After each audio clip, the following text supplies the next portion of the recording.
see if they got our ology books so you can know that they really are teaching your children magic. Look for this one too. Don't forget to look for this one and see if this in them. Good morning, everybody.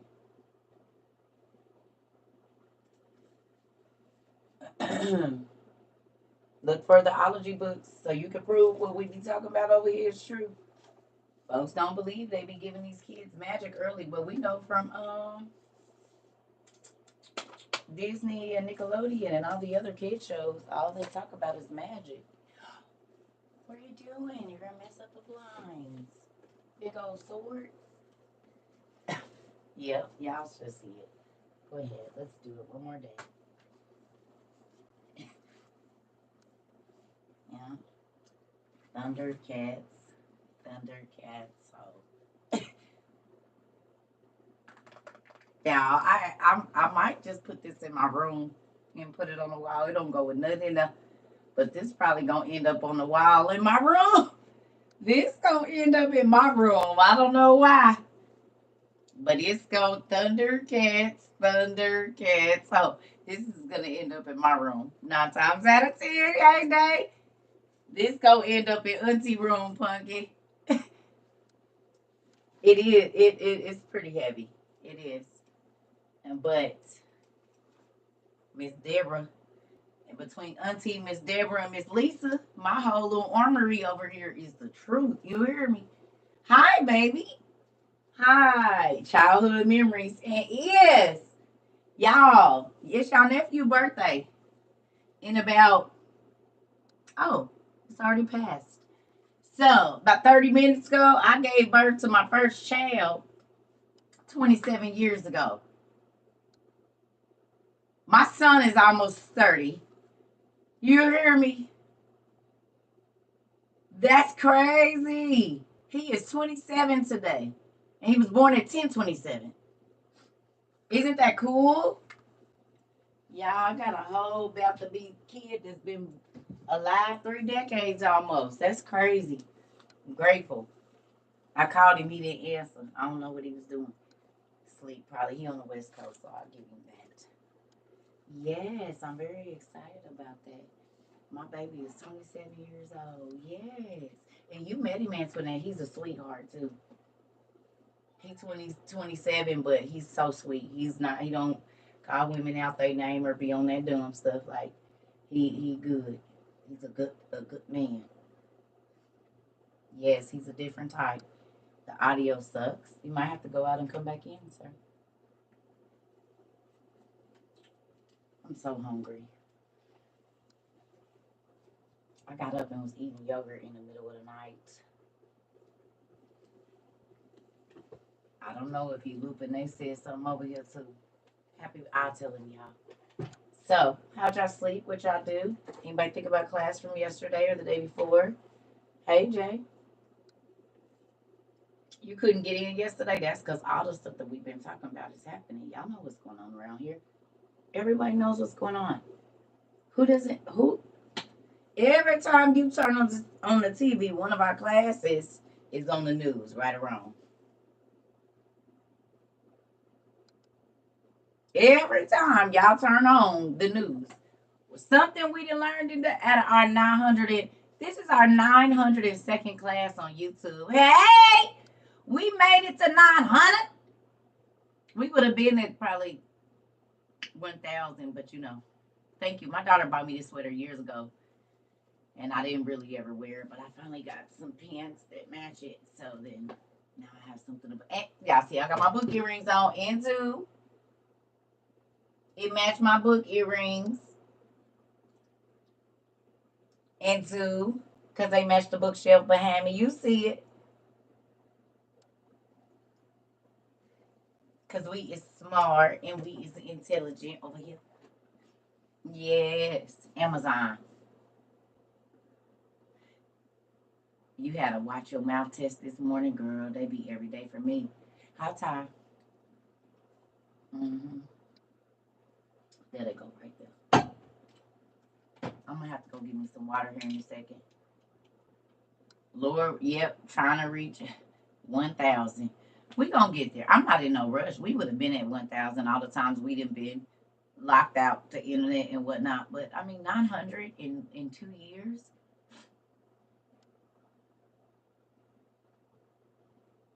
900 classes, and we just really technically made 2 years, like right now.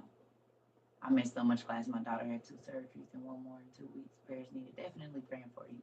Y'all know I pray for y'all. Try to every day. Sometimes I ain't gonna lie, I'll just be out of it. But you know, I'm back. I'm back. I ain't saying I'm at 175%, but I'm back. As long as the classes are, we get at least 1,000 worth of. Yeah, because each one of them classes be like 2 to 3 hours. Some of them is 6, 4, 5. I told y'all could have had a couple PhDs in the time that you spent in class in the last 2 years. Because remember, we did the math. I think you only need 300 and some credit hours for a PhD. Y'all did that in the first year.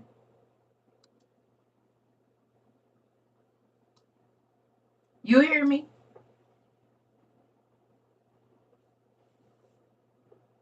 You said, please put on your stole. Let's do it. Let's do it. You're right, Keish. We need to.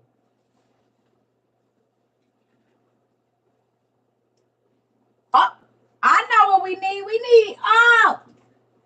I know what we need. I'm about to get y'all things so y'all can download them. Y'all be having me doing 1,000 things. I know what we need. Hold on. Oh.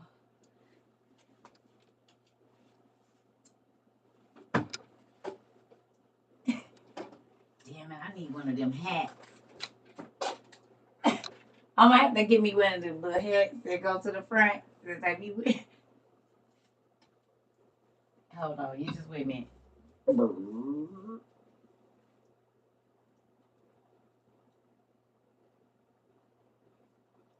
Your device is connected. I know.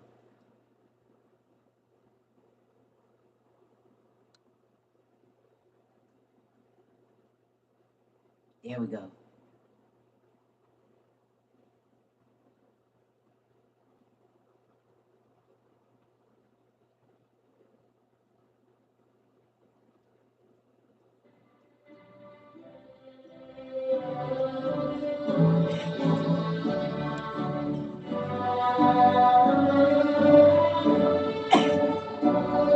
Stand for the ring.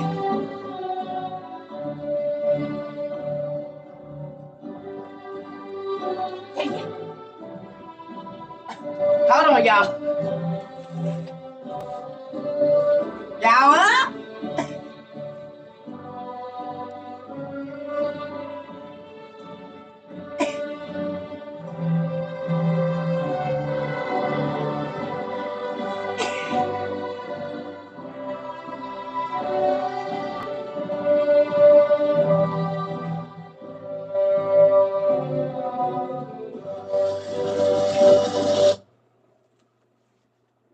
Where is my damn thing? Welcome to the commencement ceremony of WOIU, We Outside International University. You ain't gonna be able to get your thing until later, your certificate, but we'll get them together. So, if you've been here since the beginning, we are giving you and presenting you with your PhD in life studies.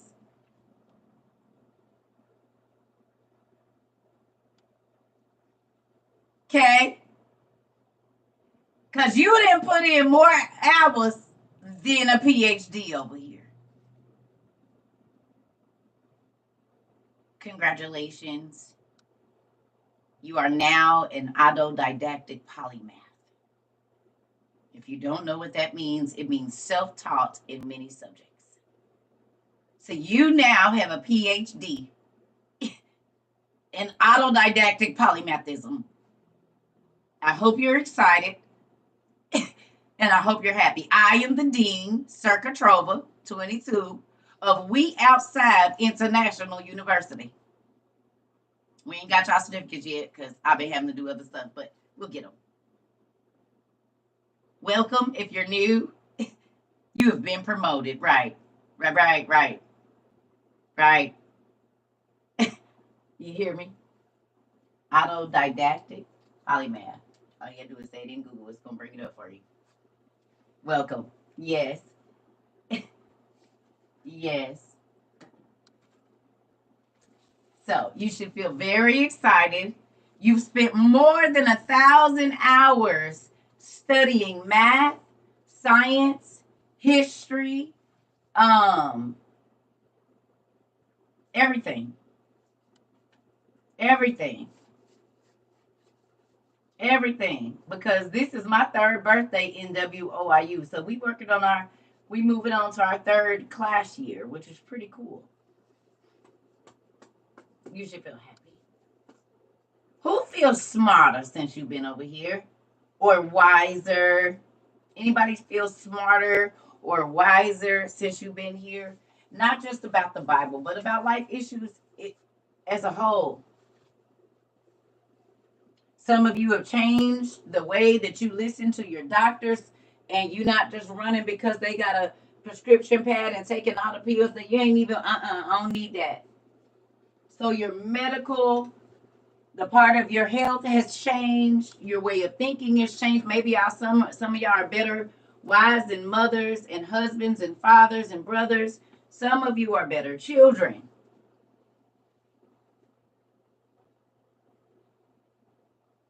Some of y'all better parents and grandparents and aunties and uncles. And you watch what you say, and you are not corrupting the next generation anymore with your foolishness. I'm proud of y'all. Y'all had to make a conscious decision to not give your body to people that you're not married to. That's amen. That's one of the hardest things you ever had to do. Yeah, I told you, I said it'd be the most rewarding, but it's gonna be one of the hardest things.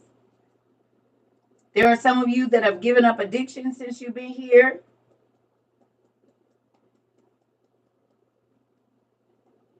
And didn't nobody have to put no pistol to your head and make you do nothing. Didn't nobody have to embarrass you. You were sitting in your work, in your car, in your house, on the back porch, in the grocery store, when God touched your heart, wherever He met you where you were. I can say my mouth is better. I worked on myself because of the classes here. Come on, Dallas. You didn't have to meet nobody at church. God met you in a grocery store, in your car, at your doctor's appointment, wherever you was at. When you needed the thank you, Jesus. I feel it. I feel it. If y'all got chills, I got them too. Don't worry about it. They running up and down my legs. Wherever you was, He met you there. At your homegirl house, at Tone house on the porch, because He didn't play me for everybody in all of LA. Wherever He live in Cali, put me on the loud. Every person that did, my mouth and my temper is a lot better. Come on. Thank you. Because y'all don't give it. Y'all going, I pay attention to what I watch now. Come on, Rima. Yeah. So you should feel proud in a good way. You hear me?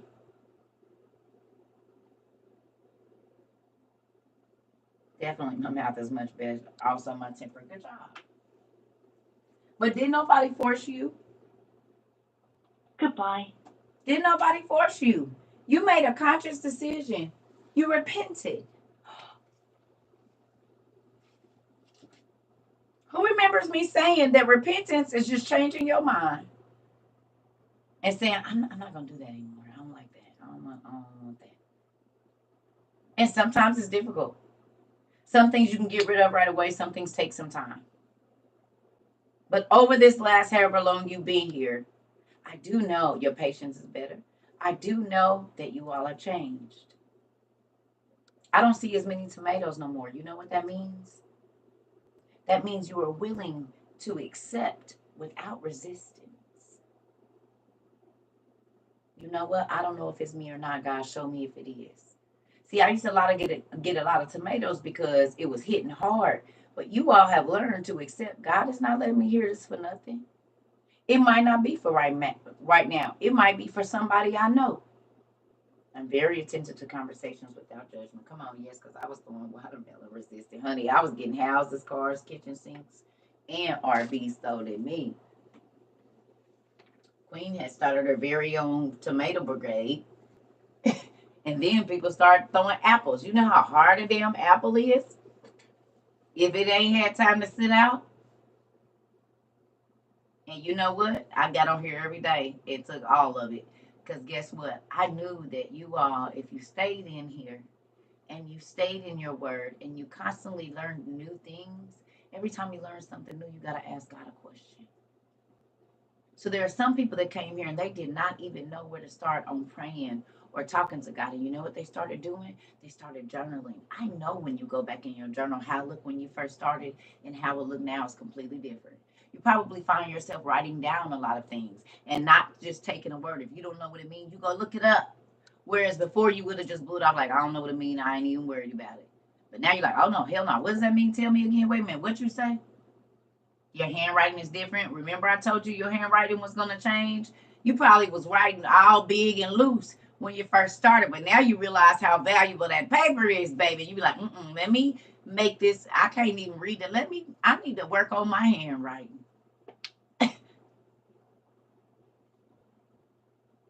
You said, and now I have bookshelves in my house. Who didn't have bookshelves? Or maybe you had a few books, but now you don't even realize when the books came, it's so many.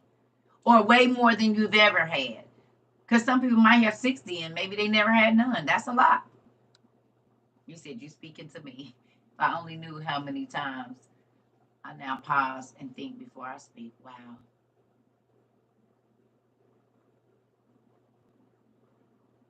Y'all make me happy. I had them, but they weren't full. Now they know where to put them. Need another bookshelf.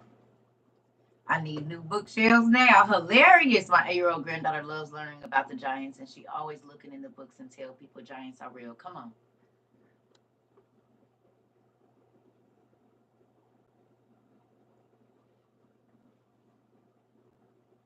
You don't be a friend to them. God be showing you stuff for a reason. If He keeps showing you they're not your friend, why you keep going back around them?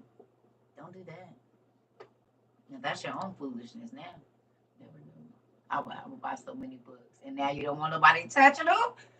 Also, y'all overprotective over paper and cardboard and some leather. You used to didn't want nobody touching your couch and sitting on your carpet and stuff. Now you can give a damn about that. What you doing next to my bookshelf? Excuse me, please don't touch that.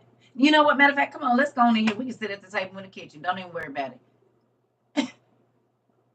Yeah, people can't even come by my house because my bookshelf is in the living room. That part, that's why I put this in here, honey.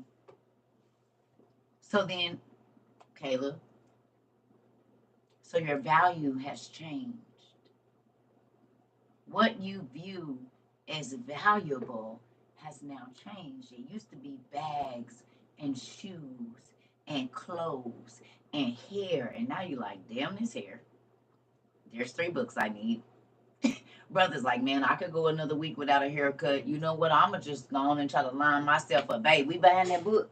The one that's, we going to get that one. And then did you get that little eye machine? Did y'all see y'all brother who tried out their eye machines? If y'all got them, who tried them out? I see Queen husband went right on to sleep. Talking about he went to sleep. Brother, we can all tell you was asleep. Damn the nails, I need a roof. Come on. Who's become more financially responsible since you've been here? Will you admit that maybe you weren't financially responsible? You didn't really know how much you were spending, but now you look at everything, you do your budget, you pay your tithes, and whatever way you pay them, you be a lot less stressed about money now. You can kind of see your bank account, even if it's not full, it don't be in the negative. Who gonna say that? That your account don't get in the negative no more? And it used to be always you was in the negative, and now you don't be in the negative. Didn't I tell you God he'll pay you to study? Now everything you buy be on sale, and if it ain't, it's for exactly how much money you got, and you don't got to put yourself into debt. And oh, my credit card is paid off now. No more negatives. Come on.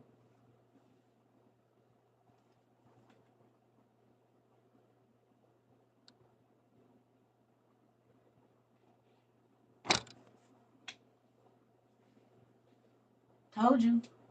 The word is medicine, and it will change your whole entire life. The stress of worrying about getting an STI that you cannot get rid of is going down because you're not just carelessly giving your body to people. Because you can and you want to, and you grown. That's a stress that you don't have anymore, or at least not as much. Not have to worry about feeling like if you're enough or if a person is giving you enough, because you just make sure you fill yourself up. And you allow God to change your way of thinking so that you are not continually going back to the things that made you sick in whatever way that was, whether mentally, physically, emotionally, or spiritually, or financially. Laughter is medicine. Ooh, everything is different. I feel like I don't have to worry about people judging me, sending on shortly. Oh, don't worry about that. No, no, no, no, no. Stop it. Stop it. Don't. Why you didn't say something?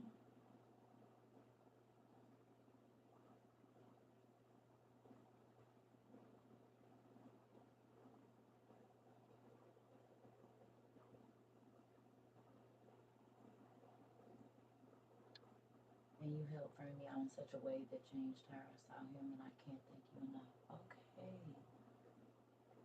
And by the future, for the future, it's not solar powered. I think long and hard about it. Well, everything happens for a reason, Pumpkin. You never know. God probably got something big coming for you. I'm sure He does. I'm sure He does. I'm sure He does. This is the thing, family. There's a lot of things that you probably didn't even realize that just gradually fell off because you stayed vigilant and you kept learning and you started to put your value in other places. Who started to value their time and you stopped letting folks waste your time. And I'm not talking about just in relationships. I'm saying if you're not talking about nothing, you can't be on my phone. And I'm not going to places where it's only negative talk. I'm gonna stay away from there. You started guarding your ears, your eyes, and your mouth and your other holes.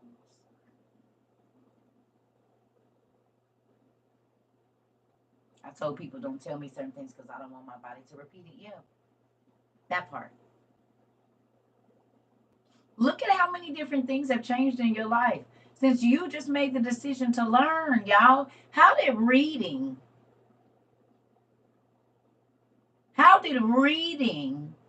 do all of that in less than 2 years? Yep, about to bounce out of my sister's life again. I gave it another shot, but she ain't changed. Honey, having a text conversation with my bro, he don't even think the Giants was real. Listen, a lot of them don't. It totally opened you up because I'm his knowledge and knowledge greater spirit and mind. It's true. I prefer being by myself and studying. Come on. How many people realize that you was just taking yourself to places that you didn't even really like being? You just went there because you didn't want to be by yourself, or you started situationships just because you didn't want to be by yourself, knowing that they were not going to feed your spirit and your soul. My phone barely ringing. I love it. I told y'all it's gonna get dry once you start to move around. Stop calling people because I'm lonely. Come on. Ooh wee. How's that make y'all feel? And these are conscious decisions that you made. But once you start to read in the word and once you start to see that God don't want you to be miserable. God don't want you to be unhappy. We do that to ourselves. These are weights and loads that we put on ourselves. It was the relationship stuff for me. Come on. Good morning, Auntie. I like seeing you in. I know you be having life, but I like to see you in. Staying away from negativity. Come on.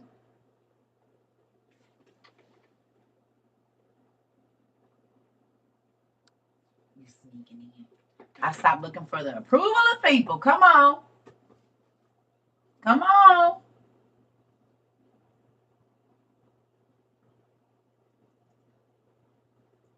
My 66er cousin called me earlier, calling her when I get off at 1. Have to let you know how that goes. Uh-oh. Don't argue with nobody. Working from home today. Okay. Oh, okay. Okay. So I said, where am I, auntie? I ain't seen her. I realized that the relationship I was missing, the one, was God with God and myself. Yeah, because he said you keep trying to get a relationship with people and then get mad at him when people make you feel away. But had you have had a relationship with me, you would have known how to deal with that situation. I stopped requiring someone else to take care of me when I wasn't doing it for myself emotionally. Uh-oh. Oh, shoot. I love this. The lesson about how we make God feel changed my knowledge into a relationship. Building this relationship and learning makes me feel whole. Don't it? Y'all don't feel like you missing a whole bunch in your life now, do you? No argument, just facts. My time it's only for God. I ain't got time for it. Come on.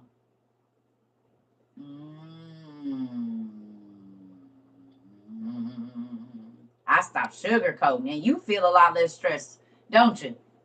Because you can't really say what you want to say, but you didn't know how to say it in a way that was effective. You wanted to say it nasty. You can still say what you got to say, but you can say it in an effective way so that the person understands. Less pain, less stress. Come on.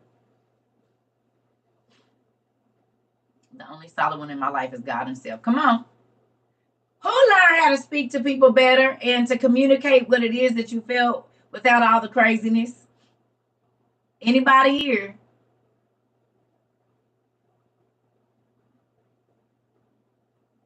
You learned how to deal with people. Come on. And sometimes you've had to take a loss or not be the one to be heard in order to keep peace. And you was fine with it. Whereas back in the day, you used to be ready to pop off.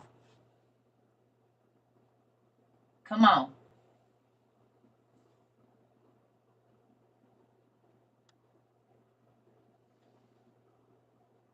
Listen. Yeah, you said, yes, I left crazy behind and did move silently out of the way. Come on. I learned to forgive and move on. Oh my goodness. I absolutely love that. I learned that in trying to keep quiet, to keep peace, I lost my voice and sense of self. Okay. Okay. Sometimes you got to stand up. Yeah, now. I said in the right time, so you learn when and where. I don't mind not being first. I can wait. Come on, let them mess up so I know what not to do. Block, delete, walk away, and forgive. Come on, you ain't about to take my day. All right, here's the one. Who is sad that you had held on to so many things for so many days? Thousands and thousands and thousands of days. Sometimes you just want to say it nasty, even though you know how to say it better. Yes, but you got to say it nice so that you get your blessing until you know it. I have more peace. Glad to give it all to God. Come on. What's your magic number?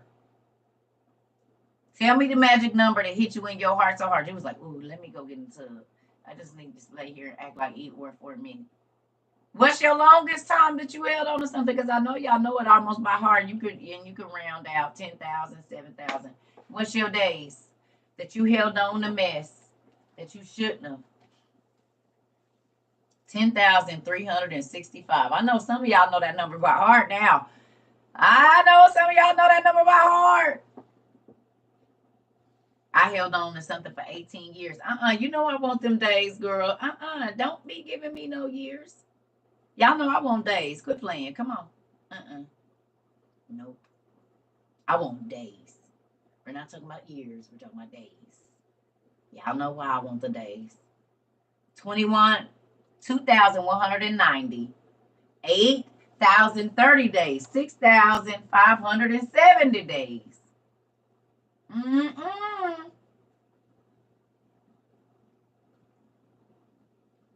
30 days, 3,008 days, 18,741 days, 14,610 days, 5,475 days that when you don't forgive, 6,575 and a half days. Okay. 17,699 days. So how much did you get for holding on to that? 18,262 days. 9,125. 665 days. So every day that you don't forgive or every day that you don't let a situation go, you've held on to it. And we don't do years because years is easy to run together. We want to know how many days you held on to it. 4,075 days. We just got on. We ain't even been on 30 minutes, mama. Or right at. How much money, how much land, how many things did you acquire by holding on to something for 14,235 days? You said, what I walk into. Come on in. You missed the commencement. 2,190, 8,736, 5,110 days. Do you got $1 for every day that you held on to it and you didn't just hold on to one thing? So let's say there was 100 things that you said you wasn't going to let go when it first happened. And if you got $1 for every day that you held on to it, you would have $14,760 in an account somewhere, but you don't. I got 6 years worth of headache. Look. How many days, Auntie?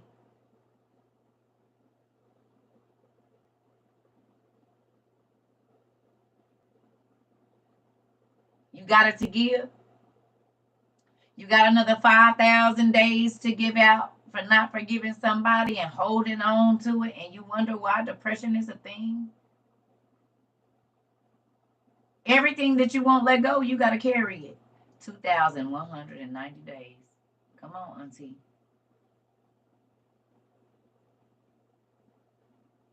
You don't let it go, you got to carry it. Is anybody willing to say they struggle with depression? Depressed, which means something is weighing down on you.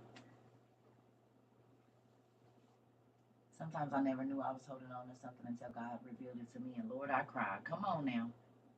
It's good to forgive. I forgave someone who passed the next year. Come on. 12,418 days. What if you had $1 for every day? But then what if it was 20 things that you held on to? And God gave you money, but he don't give you money for holding on to things that he said forgive and let go. I was depressed, but no longer. Come on. Now I understand the meaning of you get the weight of the world on your shoulders because of stress, yeah? And not letting go. God said, let it go. Give it to me. I ain't letting go of nothing. I'm going to hold on to this to the day that I die. I ain't holding on to nothing to the day that I die. Nigga. You hear me? Depression and anxiety with a whole lot of anger because the devil wanted you to destroy yourself. I always understood letting go and forgive, so I knew it would be heavy for me. Okay. Medication free. Come on. Now you don't need the right. Now you don't need the anxiety medicine. Now you don't need the depression medicine. Now you don't need mood altering medicine. You don't need it.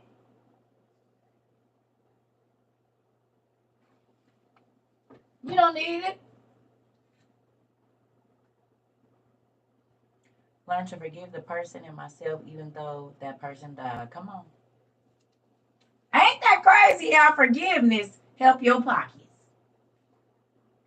and your stomach? My family always tried to tell me this, but it didn't hit home until in your class. God know they sowed the seeds and I got to come back and water it. God gave the increase. That's what happened. That's how he do. You don't have to take it from them. My kids take stuff that I've been telling them their whole life from somebody else. It is what it is.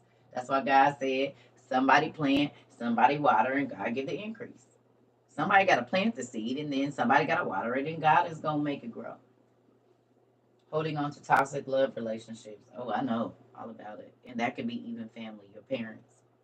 People be like, it's my mom. And God said, Jesus said, who is my mama and who is my brother? And I say that a lot. Because if that person is going to cause you to walk contrary to what God has you doing, then it doesn't matter. Get rid of them.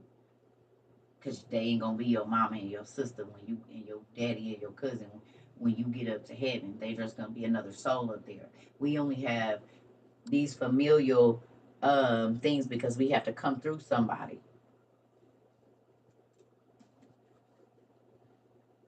I'm so glad I started taking accountability for my actions. What? And letting go. Life is so good now. And is Kiva. Satan throws seeds too. Got to be careful. Yeah, he definitely does. But if you walk it in the way that you're supposed to, you'll see him coming.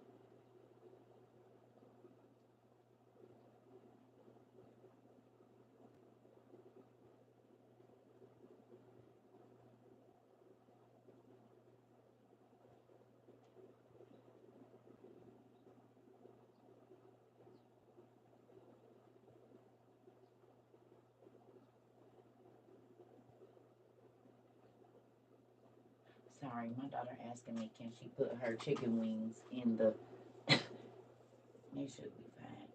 Just, I mean, I didn't ate some food that I left out the night before, Andy, especially if I was drinking or something.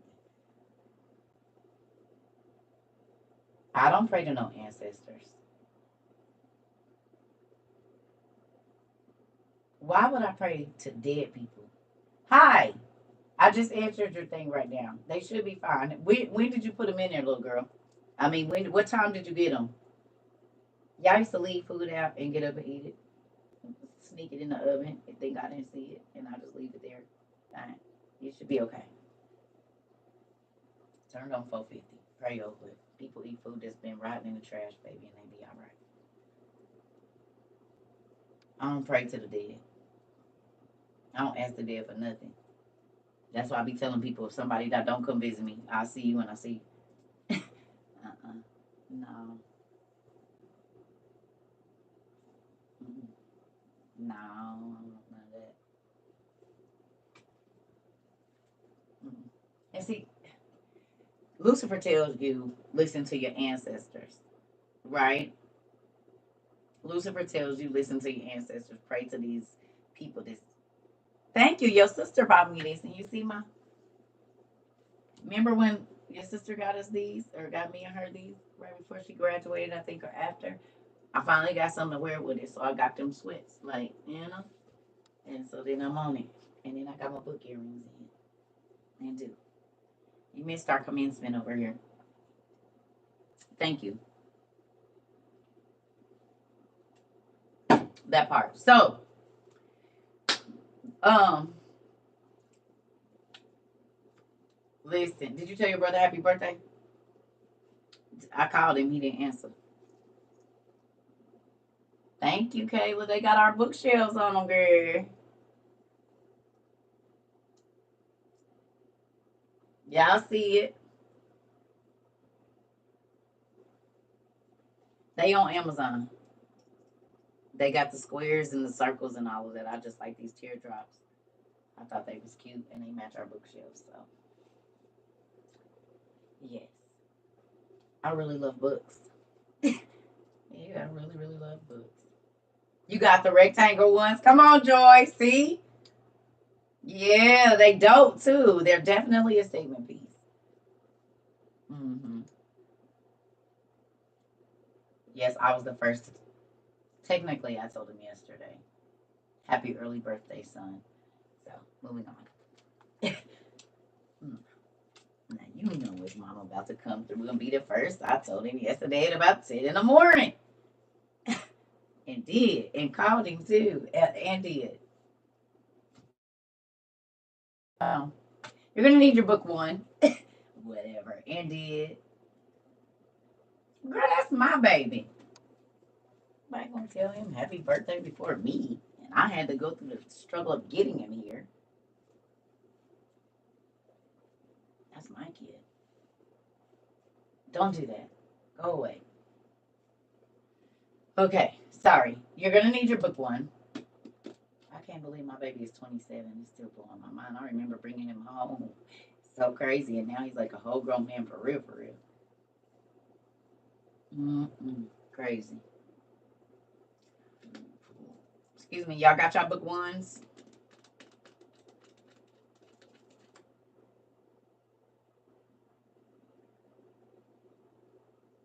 Y'all ready for the beat down? Who's ready for the smackdown? Y'all ready for the smackdown? Forte.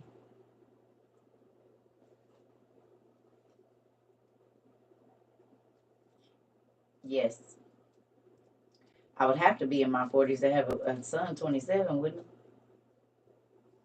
Well, technically not, but because there's some people that started earlier than me, but yeah, I am. All right. You said at this point I just going to keep my gear on. All right, all right, all right, all right, all right, all right, all right. Now we read a little bit of this, but we gonna go on and get because I couldn't find it on my. I didn't feel like switching the iPads out, so I'm just gonna be in and out of this book.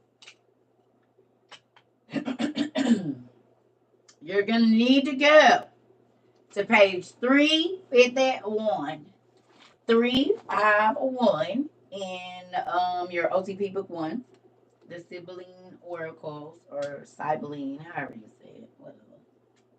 Thank you so much. I got them on Amazon. Hey, Lily. And I don't be putting nothing in the store. I don't even be caring about that. It doesn't really matter. I just be want y'all to have the stuff I like to. If y'all gonna get it, go on and grab them. Just don't buy them all so that everybody can get a pair. Sometimes you guys are excessive. Y'all be just buying stuff. Now hold on. Let somebody else get some. Gotta watch y'all.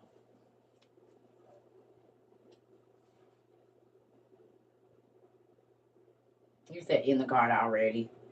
Oh, Jesus. Y'all ready? Let's go. Right. Let me get my pair. You already know, Auntie and Queen. Y'all already know. I need the square ones for this day, the round ones for this way. I probably wear the teardrop ones because they got different color books in them, so you could play it a whole bunch of different ways with your creams and dark blues and oranges and stuff like that. So I know y'all. I know my family. That's one thing I learned. I pay attention to that. Trying to tell you and do. So here we go. We about to get on it. All right. The distinction of righteous and wicked. That's where we starting at. On page 351. Y'all got it? The distinction of the righteous. And if you can for me, please give me the definition of righteous and give me the definition of wicked. Please. Those are our first two words of the day. Righteous and wicked. What are the definitions of righteous and wicked?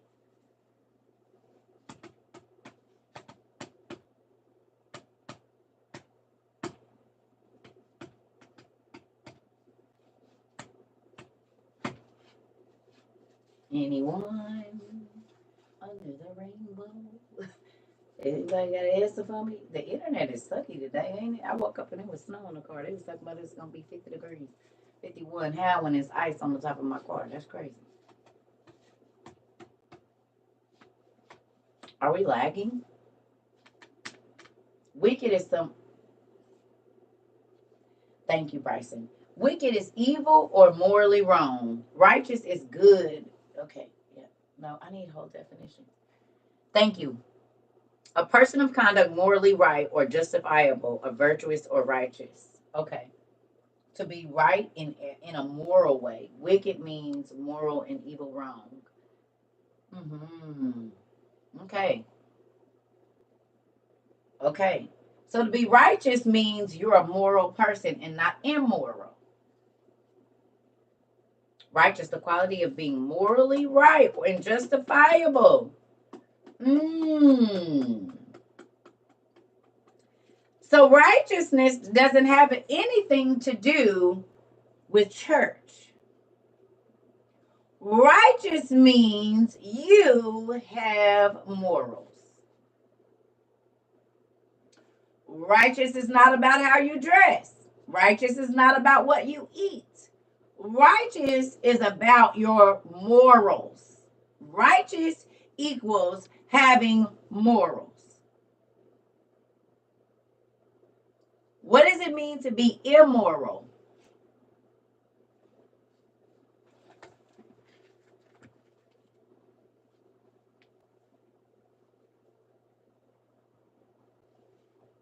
Going beyond reasonable or predictable limits. Mm.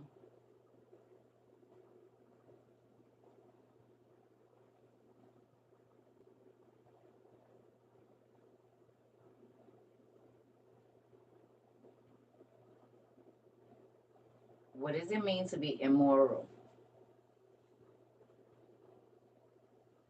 Not conforming to accepted standards of morality. Mm. Not conforming to accepted standards of morality. What is morality? Let's look up the definition for morality so that we know what's happening. What is the definition of morality?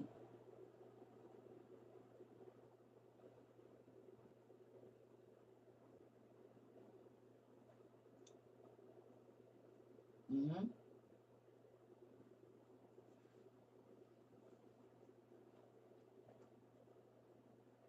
Happy birthday, boy. I called you and you didn't answer. Happy birthday. You thought you was going to sneak in here and I didn't see you? Hi. Are you where I can see your face? Are you home or are you out?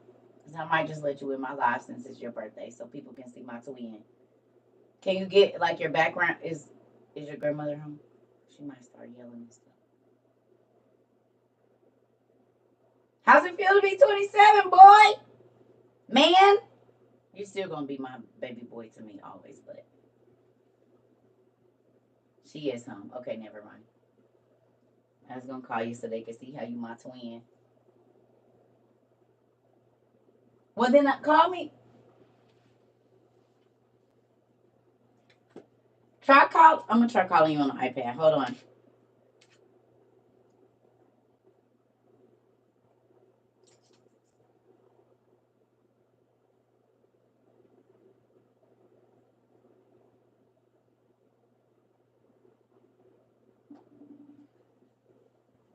Hold on, y'all. I'm calling you now, son. Good morning. Hello. Y'all see my boy? Y'all see my boy? It's his birthday. Is that my twin, y'all? Y'all see him? It's my twin and is 27 years old. It is. He fang gals and he's single. Are you single? Yeah. Yeah, he's single. That's my boy. You said what? You just been working? I said I just be working. Yeah, I was working last. I worked until my birthday today. You your mama child. He is. Crushed to my Me too.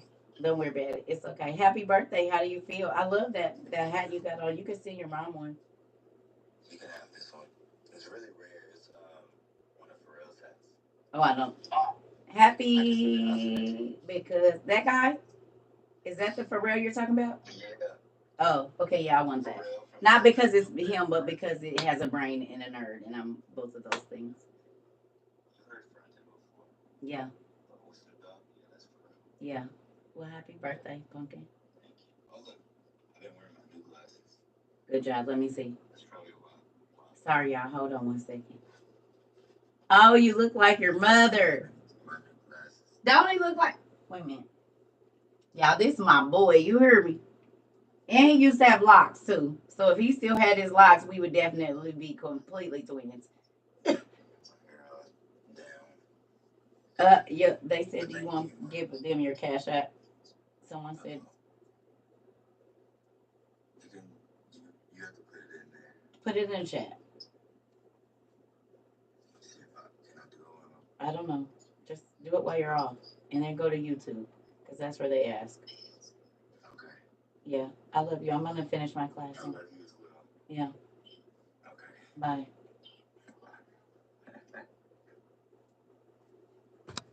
He ain't gonna turn around but do nothing and bless somebody else. He had just like me, all my kids. So let me tell y'all something. Y'all niece is now part of a program. She got, let me call her and ask if I can tell her business real quick.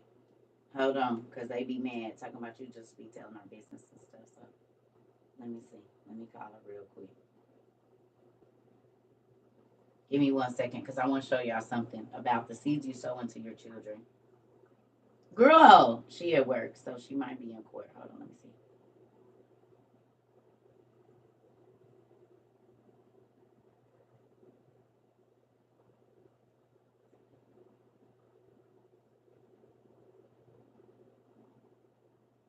Is your sister?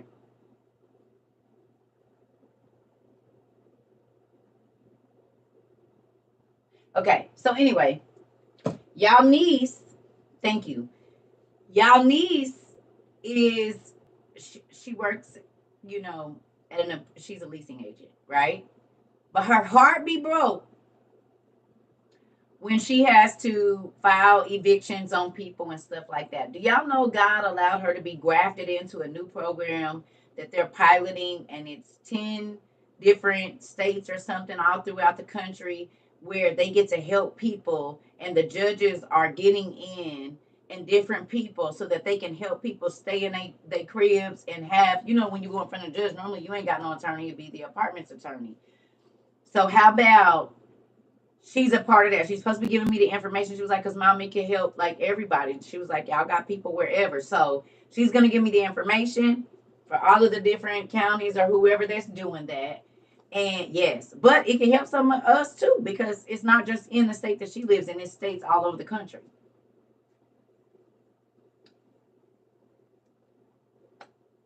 The Supreme Court or somebody gave some money for something and something for all over the country. So just know that y'all niece be on the same stuff. We're trying to help folks keep they place.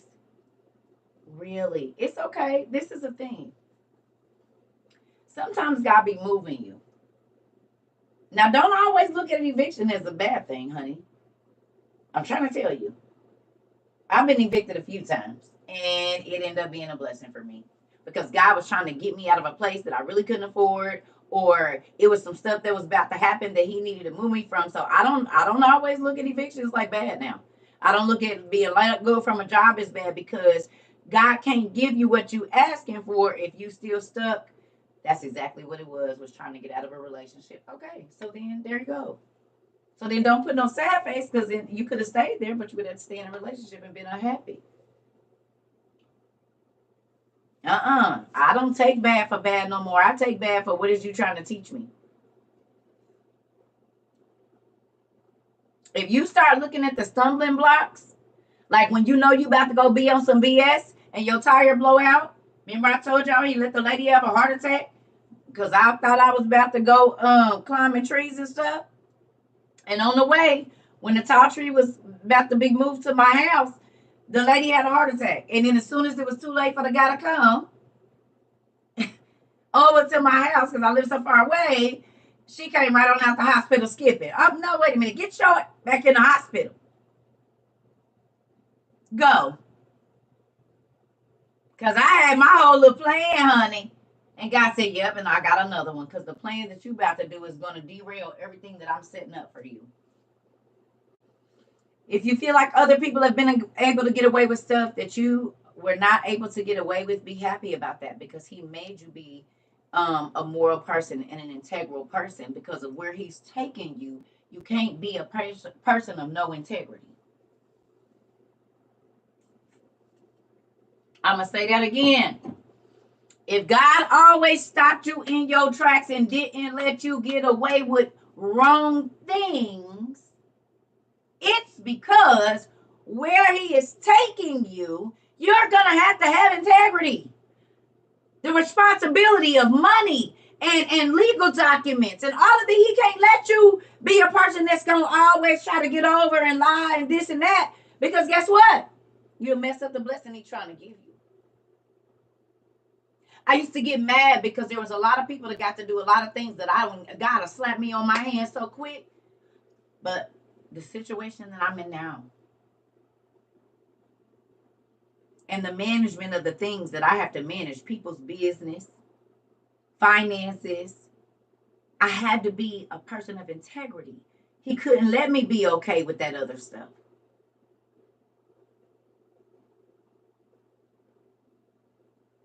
He couldn't let me pick up stuff that wasn't mine and be okay with that. He couldn't let me. Now, you can set $1 million right there. I guarantee you I'm not going to touch it, honey. You can set $70,000 and walk out, baby. I ain't even, that's your money. You got to, now, if you hand me some, that's something different. Been around millions of dollars worth of jewels. You have to worry about me putting my hands on that. And got up. Brother was like, oh, okay. I said, what? You be doing? You got to watch your jewels. You got to sleep with your jewelry out. Oh no, baby, I wouldn't even want none of that coochie. You didn't throw that away. Mm-mm. Your wallet is gonna be in the same place. I'm not going snooping through your things until I'm invited. Do you understand? There are some places integrity is gonna take you that your looks, your education, and all of your money, you can't even get it in the door.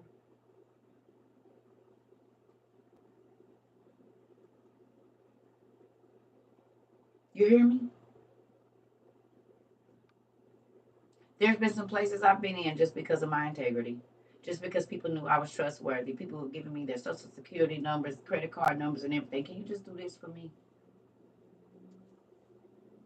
And people's, they keep their wallet close to them. And I'm like, but yeah, I trust you. Don't worry about it. People are giving me the keys to their house after only knowing them for a week. Like, here, just go in my house. Because I don't want you. I trust you. I know you're not going to take anything.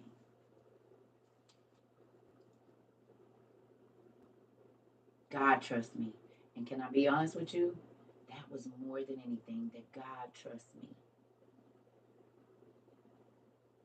That God can trust me with his people.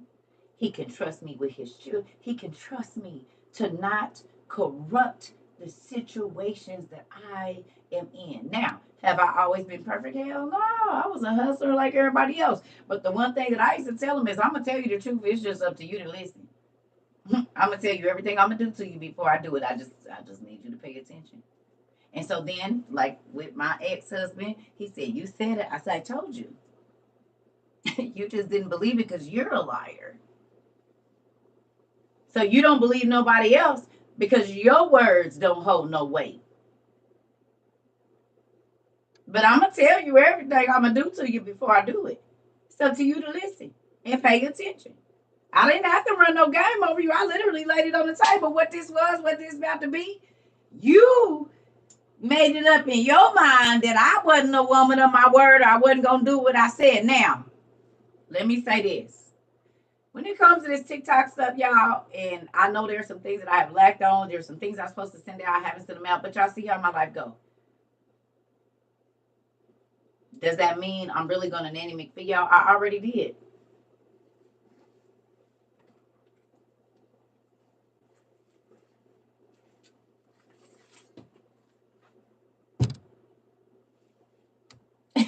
Y'all already been nanny McCircus. We just talked about it earlier, Belle.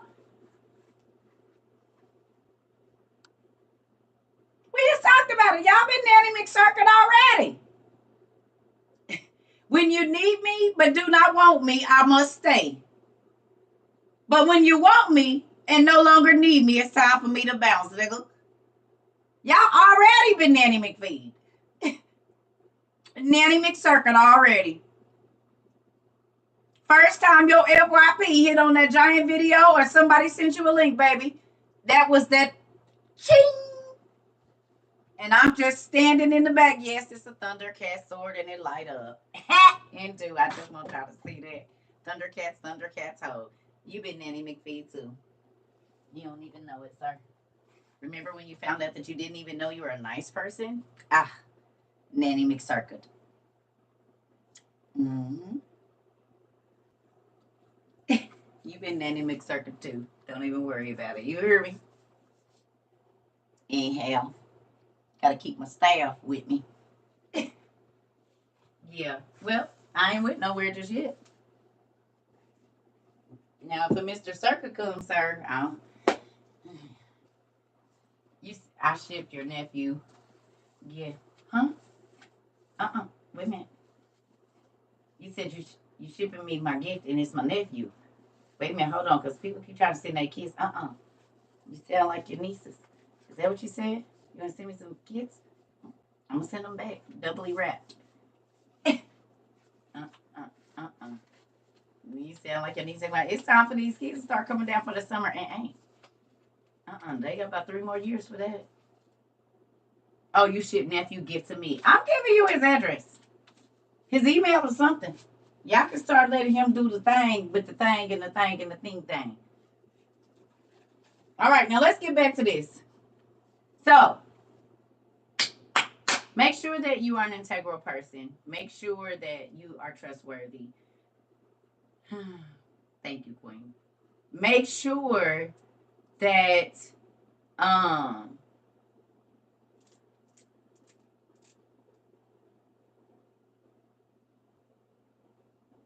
God can trust you.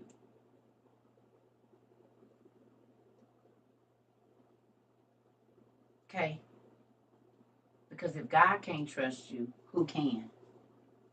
Your kids can't trust you, your husband, because God been better to you than anybody. He's held you down longer than anybody. Mama, daddy, cousin, sister, brother, honey.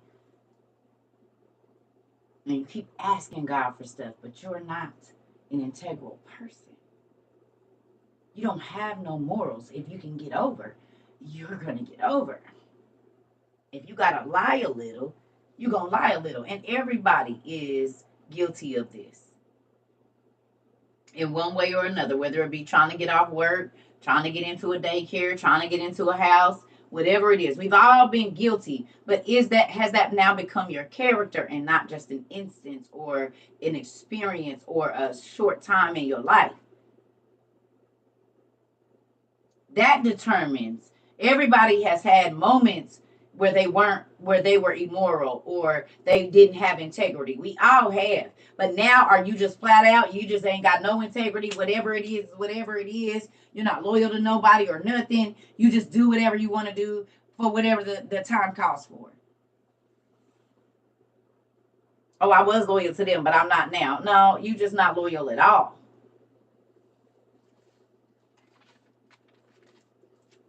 All right. So now that we know the difference between a righteous and a wicked person, let's get reading. Y'all ready? Page 351, book 1. Y'all ready? All right, here we go. It says, and then all will pass through the blazing river and the unquenchable flame. And then all will pass through the blazing river and the unquenchable flame. All the righteous will be saved. So what's the word we gonna put right there?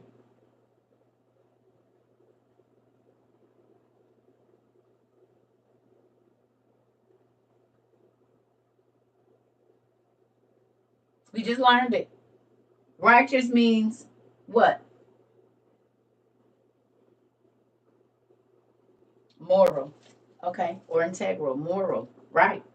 So it says, and then all will pass through the blazing river and the unquenchable flame. That's the righteous and the unrighteous. All the moral people will be saved.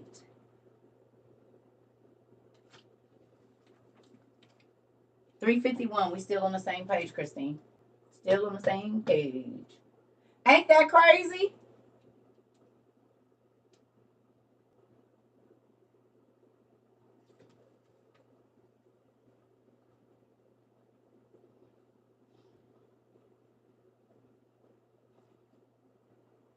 You're welcome.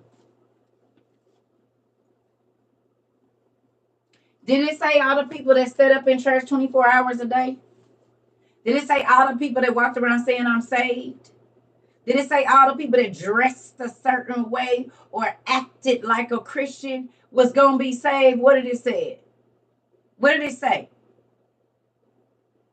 It said the people that have morals will be saved. 351.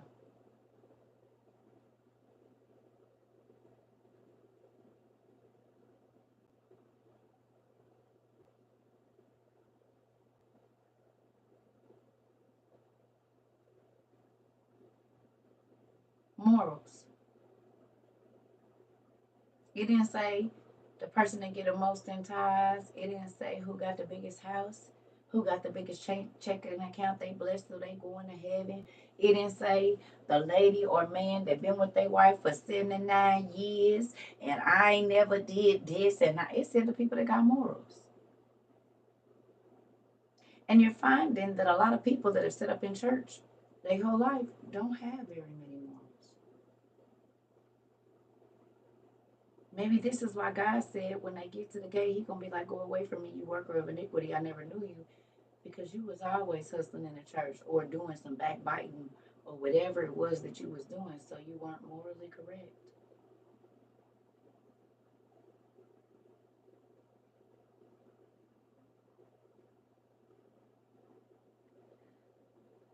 I know plenty of people that don't go to church, but their morals is better than the people that go to church. I know plenty of people that won't run nobody business, but I know plenty of church people that will. I know plenty of people that are supposed to be drug addicts that will feed and house and care for a person that has nothing to give them, but I know plenty of church people that wouldn't even dare.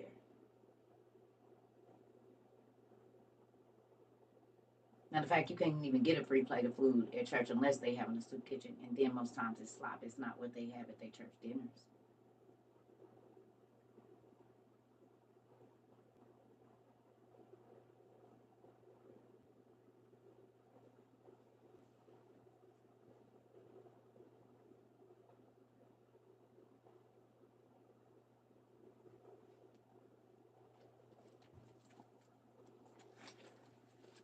My auntie was addicted to drugs, but it wasn't no person that could come through her house with dirty clothes on and she was gonna let them. She didn't care if she had to put you in somebody else's drawers. You was gonna wear some clean drawers. If she had to get in there and stomp, shave soap, steal water from the next door. Every kid that came out of her house was gonna be clean. Their hair was gonna be combed. If you was a runaway, you was gonna come in and you was gonna clean up and you was gonna have. Now we got to do whatever we wanted to for real, but there was certain things she wasn't going. And she was supposed to be an addict and this and that. But I watched her love on all kind of people. Doctors and lawyers came to this lady's house and they just loved her. Nurses and everybody used to be over there. And you be like, how you know them? They always coming over here. They want their hair done, don't they? Some of them just came over there to chill with her. They get paid. They'll just show up in my auntie house. But the church folks in my family better not get away from my yard. Don't mean and nasty.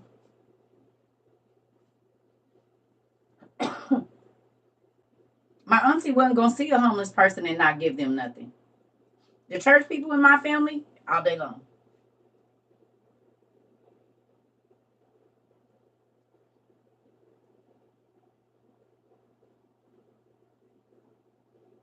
Hate to say it. God says when I pointed out that my supervisor had no integrity in my statement for employment evaluation, he was like, ooh.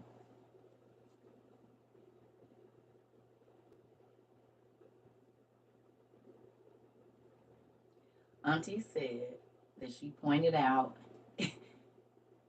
in her evaluation, her employee evaluation, that her boss didn't have no integrity, and he said he had to redo her evaluation. Like we can't use that one. I need you, because that was gonna make them start looking into him. You see how I said it's a way to say everything you need to say without cutting up one teeth that make people reevaluate the way that they treat you and the way that they move. Trying to tell you, trying to tell you, you ain't got to be ugly, but what's facts is facts, baby. Mm-hmm. Either you got integrity or you don't. Integrity ain't what you do when you have a lot of power. It's what you do when you have none. Integrity is not what you do when you have a lot of money. It's what you do when you have none. Because you could be nice as long as you got it, but when you don't got it, do you become selfish? Hold on. Hello, little lady. Yeah, are you at work? Okay, so I was trying to tell them about the thing that you was telling me about because I told them that they should be happy, that are proud of you, and that I can't remember what the initiative was called. It's called the Eviction Diversion Initiative.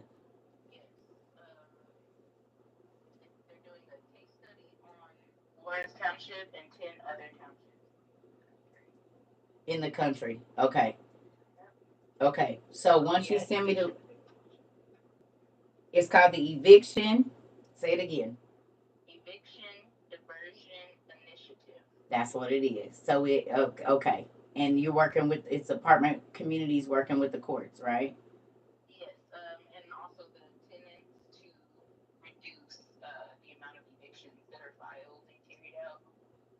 Thank you. Okay.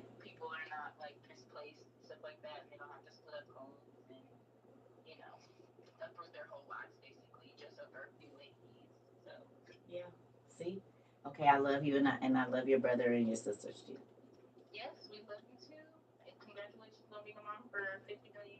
50 million, girl, you wanna be like your mama and have a 27-year-old and do?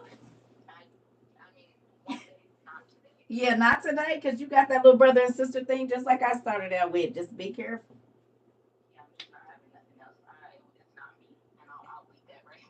Bye. Bye, girl. Listen here. So it's called the Eviction Diversion Initiative. So basically, there are 10 townships, I guess, across the country where they're going to help people get, you know, when you go, a lot of times it be them fees. So they're helping people, like they're taking the fees off. So where all you got to pay is your rent. That was, and it's all different sorts of things that the judges are doing, and it's all over the country. So once you get me the townships that's helping or doing it, I'm gonna send y'all some stuff over there, and I'll tell y'all what it is, because it's not just where she's at; it's all over the country where they're doing this. Yes, it reverts. Sometimes it reverts. I don't know all that it does. I don't know because it's a new program. But she just called me last week and told me this is what's going on. This is what she's gonna be a part of, and so we want to help, and because if it's somebody in here that needs it, so when she gets me the information, I'll get it to y'all. Yeah, it makes me happy. The Legal Aid Society did that here. Caseloads were enormous. People needed help. Come on. So it was already where you went too. So yeah, it makes me excited. And I'm happy that my baby is a part of that. Because we've had to leave our homes and it was just because I had the rent, but I didn't have that late fee. You know what I mean? And I lost my place because I didn't have the extra 700 that they didn't tacked on. I got this. Might even just have 1,000 less, and they're like, no, we can't take it unless it's full balance and all of that stuff. So it makes me excited. Yes, yes, yes, yes. It makes me excited. hmm It makes me very excited to be able to help others. Is an amazing feeling. It definitely is, and that's what I do. What I do here. That's why I said you've been Nanny McPhee. Your whole life been changed. It don't got nothing to do with me. Really got everything to do with God. But I gotta be the conduit sometimes and take a lot of backlash and whatnot. But let's get on to this class. I'm excited about it. So now that we know that the moral people are the people that are going to be saved, how do you feel about being an immoral person and not being honest and saying whatever just to get whatever you want? You still want to live like that? You still want to try to get PPP loans and you know you don't need them and all that old stuff?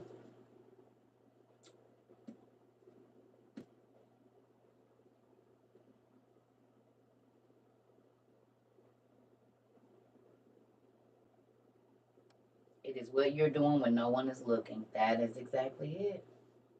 Because God is always watching, so there's never not anyone looking. All right, here we go. It says, all the righteous will be saved, but the impious will be destroyed. For all ages, as many as formerly did evil or committed murders unalivings, or as many as are accomplices. Stop. What is an accomplice?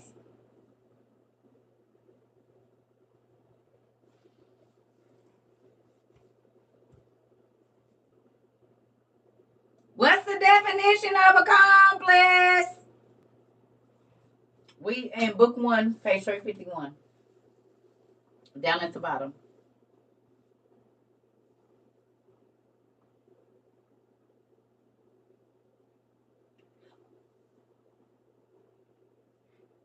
Someone who helps you do a crime. Is that what the definition says?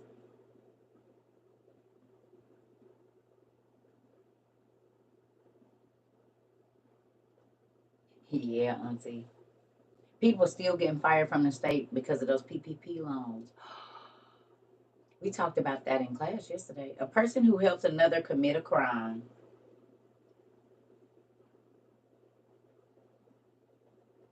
I didn't do it, but you helped them. Aiding in an undisclosed crime. A person who helps another person commit a crime.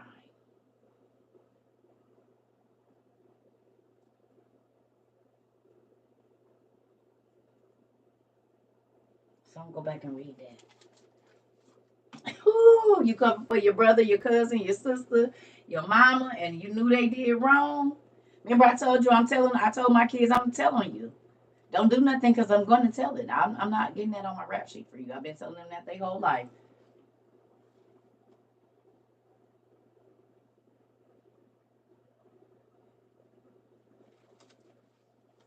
Here we go. It says, all, and then all will pass through the blazing river and the unquenchable fire. That's righteous and wicked. All the moral people will be saved, but the immoral people will then be destroyed for all ages.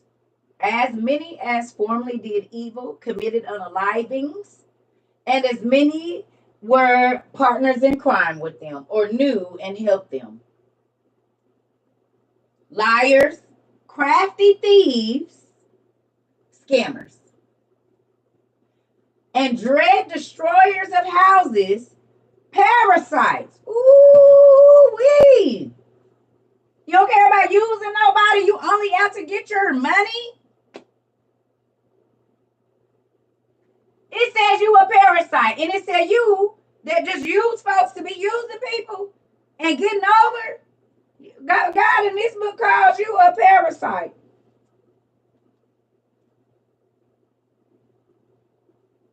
Sucking the life out of people.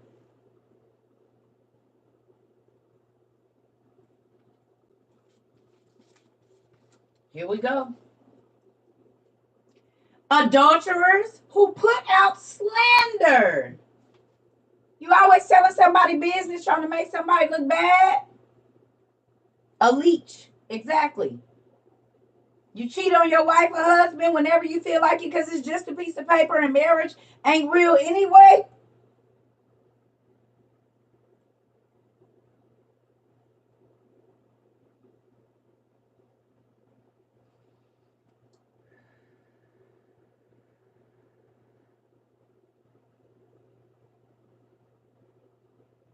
You hear me?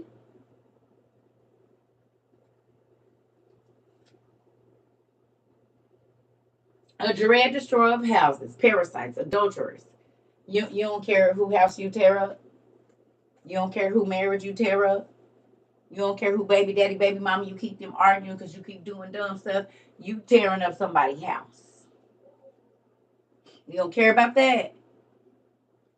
That he got to keep lying to be with you or she got to keep lying to be with you. So you tearing up, them babies ain't going to sleep in no peaceful house. Because mama's restless. Because daddy ain't doing what he's supposed to do because he over there with you. And then you call and torment her. Oh, it is something for you. You said that used to be me. Not no more. Listen here.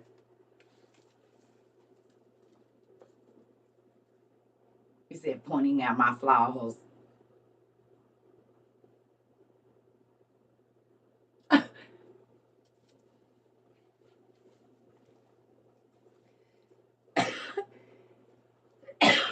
Moving on. All right. It says, who pour out slander, terrible, violent men, and lawless ones, and idol worshippers. American Idol, British Idol, Beyonce, your idol, such and such, your idol, your car, your idol, your hair, your idol, your man, your idol, your kids, your idol, your, your body, your idol, your money, your, what?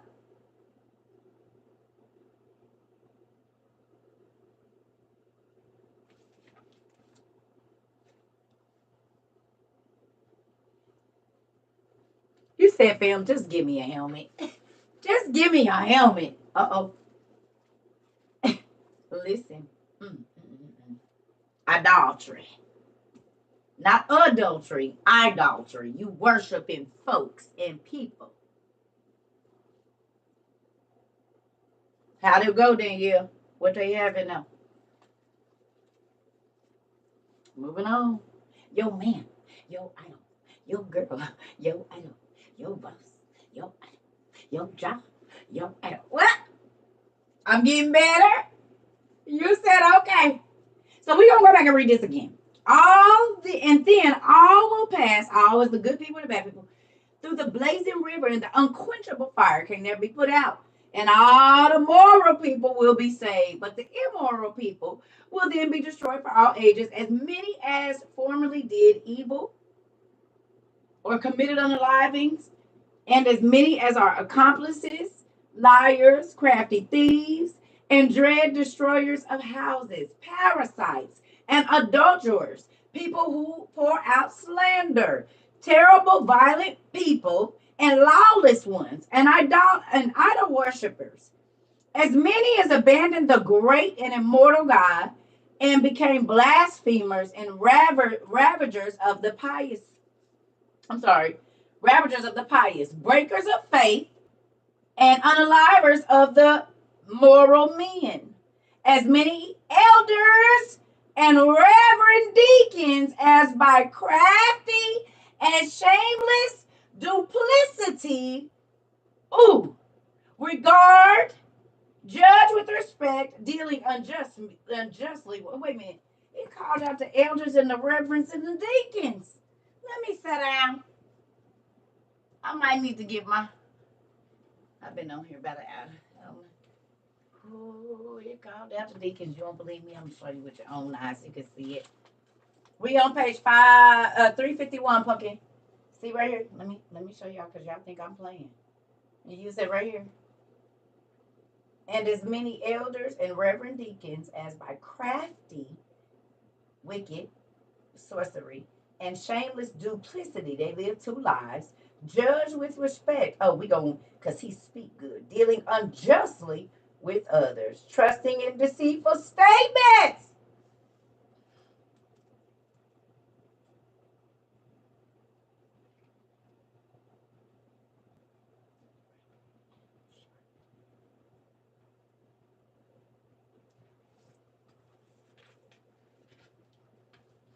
They portray to be just and pious men in front of you when they get up there because God has told them something. But the internet's told us that you like to be swallowed.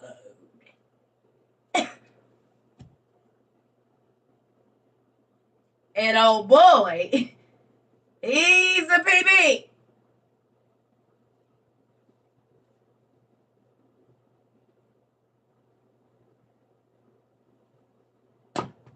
Can you please tell me what book that is?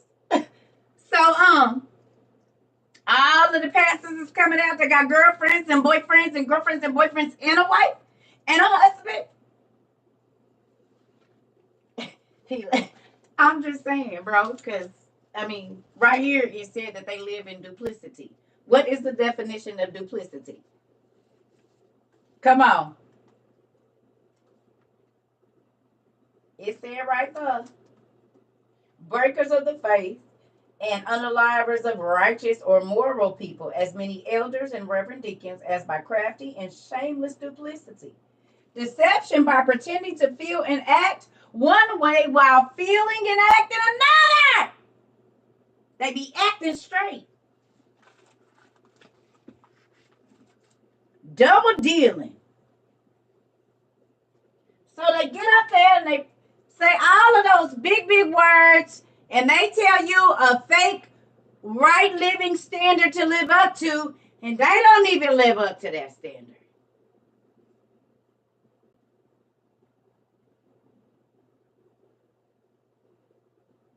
Pretending. And then folks got up here and said, "CERCA, you don't act like a church person." I said, "Because I ain't acting. I'm not an actor. This is how I really live. And if I get off here and go have me some meds, that's what I'm do. I want to have me some Jesus juice or whatever. That's what I'm do. I ain't pretending for y'all. I'm telling y'all what I struggle with every day. Pretending one set of feelings and acting under the influence of another. Come on. Duplicity. I said, y'all, I'm struggling. These big trees is honey. Honey, and the branches is branching. What you mean? Help me, God. They get up there and say,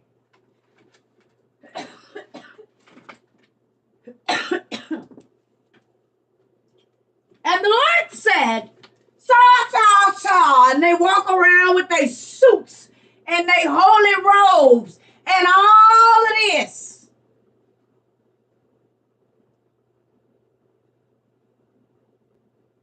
Speaking these big words that don't none of y'all understand, but because they got a mic and a pulpit and a big old church, you say God is using that person. Ooh, pastor preach. Well, what was he talking about? Well, I can't really he came out of Mark 2. So what was the messages about? You know, I'm gonna have to go and check my notes, honey. I was just high in the spirit. He didn't say nothing. He got up there and he looked nice. And he hollered real loud and read 18 words. And y'all was there for 2 hours and he was begging for money the whole time.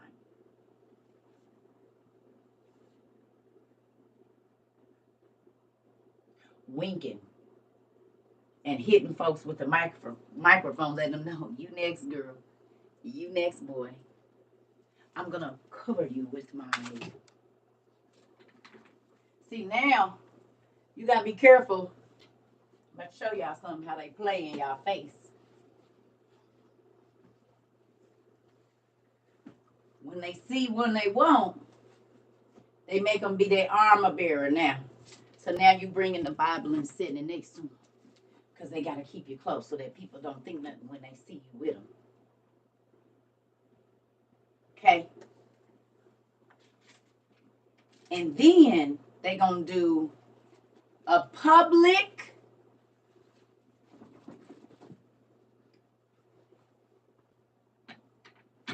display of how they about to go in a covenant with you.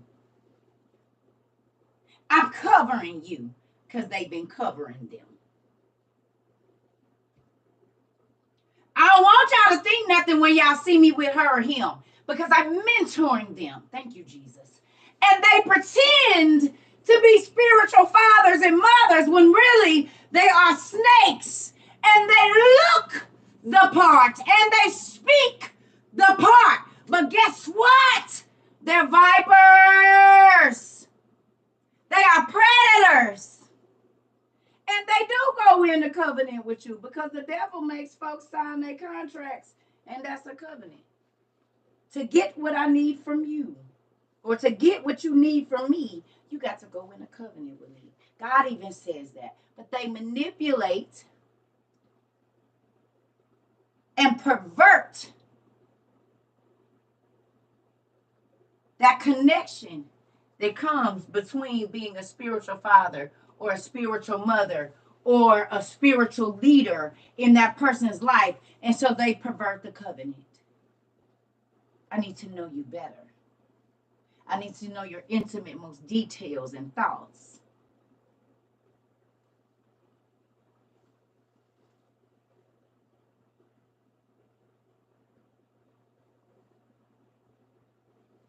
They look the part. And they hang out with people that look the part too. That's how people have been fooled for so many years, and that's why CERCA been getting kicked out of church since she was 10, because don't nobody else see this BS up in here. You said I can't come back. I'm discommunicated. I'm excommunicated from this church too, huh? Okay. I've been pointing out BS the whole time. Like, you see that? Anybody see? Why is he over here with her wife, with his wife? That not his wife. She's grown. And she can see. And I know that that ain't your husband and that ain't your wife. And somebody stole some money out of here. And the CERCA, you see everything. You hear me? Get her out of here. They didn't literally walk me out of so many churches because it's some big. Y'all gonna sit up in here and believe? I start shaking my head. They want to call me up to the front. I gotta go. Told y'all they used to lock me in the dang church. One man said, brother, stop her. Lock them doors. And I gotta. Ain't nowhere to run. God dang it, they got me. Come up here, sister. And no, I don't want y'all laying y'all hands on me.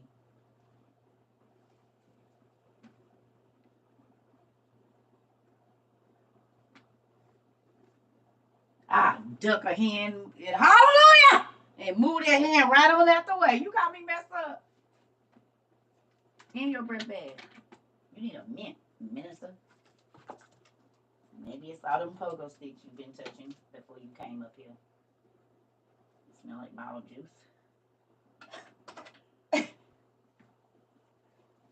Now I know why y'all breath be smelling like boo-boo. Y'all be eating the groceries.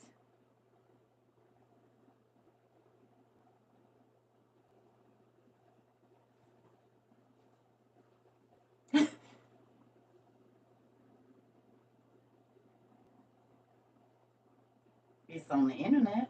It's on Beyonce's internet. That's what they said.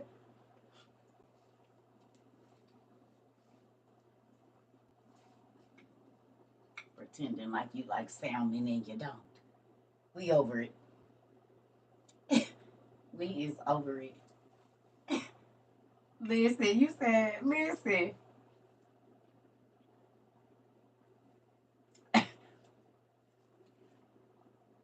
Listen. Y'all laughing because y'all know it's true because y'all thinking about every minister. You like, come to find out he got 18 mistresses. Let me start messing with y'all. The ministers in here like, I was cheating on my wife then too. That's crazy.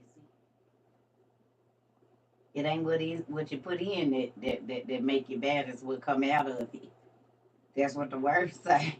This is biblical. It's biblical. Listen here. That's why he wants the money. Mistresses are expensive and is, and so are mistresses. Mistresses and mistresses. That's the thing. Because most of them got boyfriends now. Listen. Let me quit messing with y'all pastors and stuff. Y'all like, CERCA she against the church. No, I'm just against the church faking. The church, if you like boys, the church need to know you like boys. If you like girls, the church need to know you like girls. It says you are overcome by the words of your testimony. That means you overcome when you tell the truth.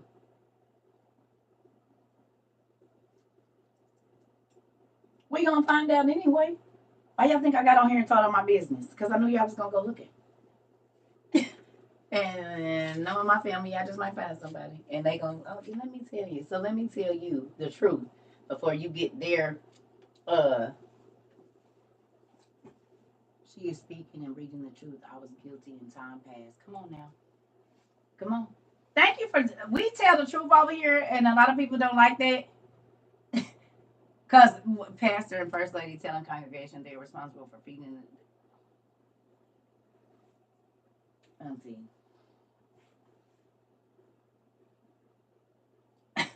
Okay. Thank you for telling the truth. It's a lot of people that won't. We take accountability, and it ain't always nice. Sometimes it feel like we've been gut punched, but our lives are better because of it. And the weight that we've been carrying around for shame or sin or guilt or whatever it is slowly being chipped away. Some of them was snatched out like a wig when a windy day. You hear me? You hear me?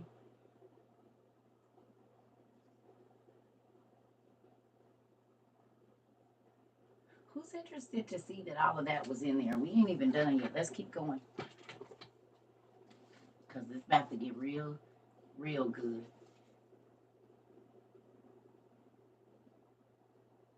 Oh, that's because you my baby. Every time I come here, your hair is longer. I remember that you prayed that prayer I did.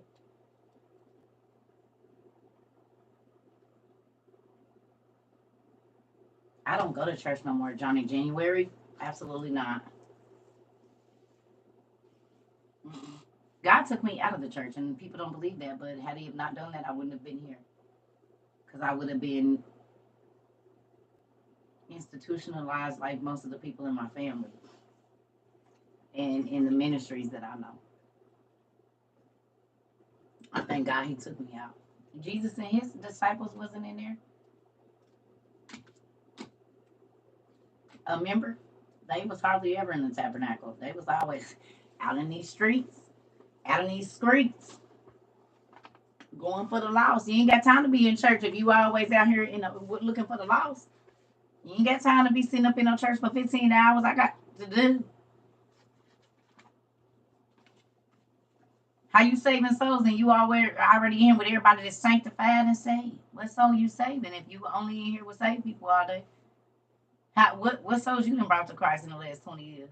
Because you don't go to the liquor store, the trap house, the strip club, the dirty girl house on the corner, the dirty boy house. Y'all don't go there. See, somebody got to go. So I got to be like the Jehovah's Witness and fall down up in these places and pull out the laws. You know what I'm saying? That's a job. I got to go to the dark places and pull them on out. And so somebody got to do it. Because the church folks ain't going near the dark places, and we supposed to be pulling people out the dark.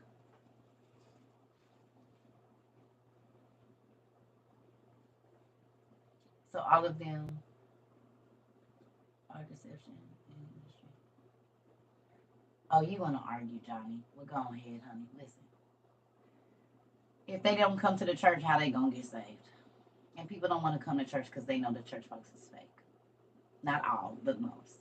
As you can see, they're being exposed. So, how was you reaching somebody if you don't ever go to where they at? How you going to catch a fish if you stay on the bank and don't put your pole in the water? How you get anybody pregnant without putting your pole in the water? You can't catch no fish if you don't go where the fish at, and you gotta have bait, and they don't want the church, so you're gonna have to use something else.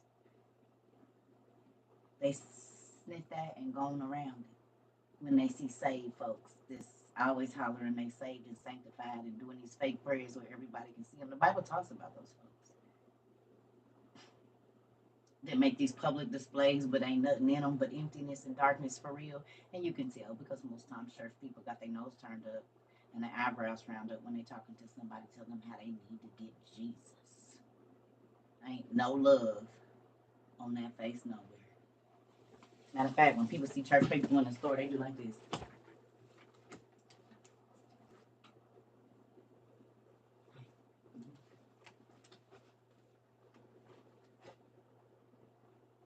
They see me, I be like, "Oh, what's up with you?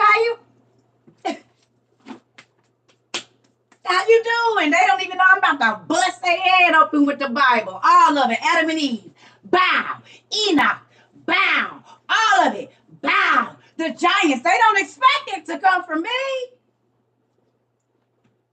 Especially not if I got my meds and a drink in my hand. They damn sure don't expect it to come from me.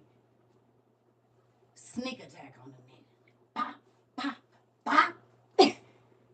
Yeah, got us another one. Drag them in, boys. Let's go. Oh, what happened? I don't know what happened. I was at the club and now I'm reading my Bible every day. Now I'm not sleeping with all these men and women. Oh my God, now I keep my hands to myself. Now my account ain't in the negative. Now I'm not cussing my kids out. Now I'm not cheating or doing anything immoral.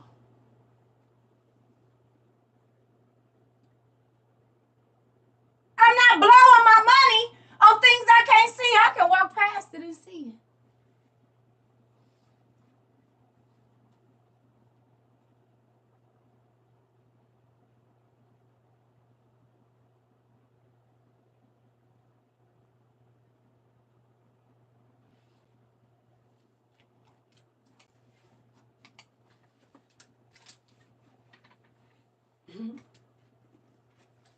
Now I've been able to tell my doctor, no, I don't need that medicine.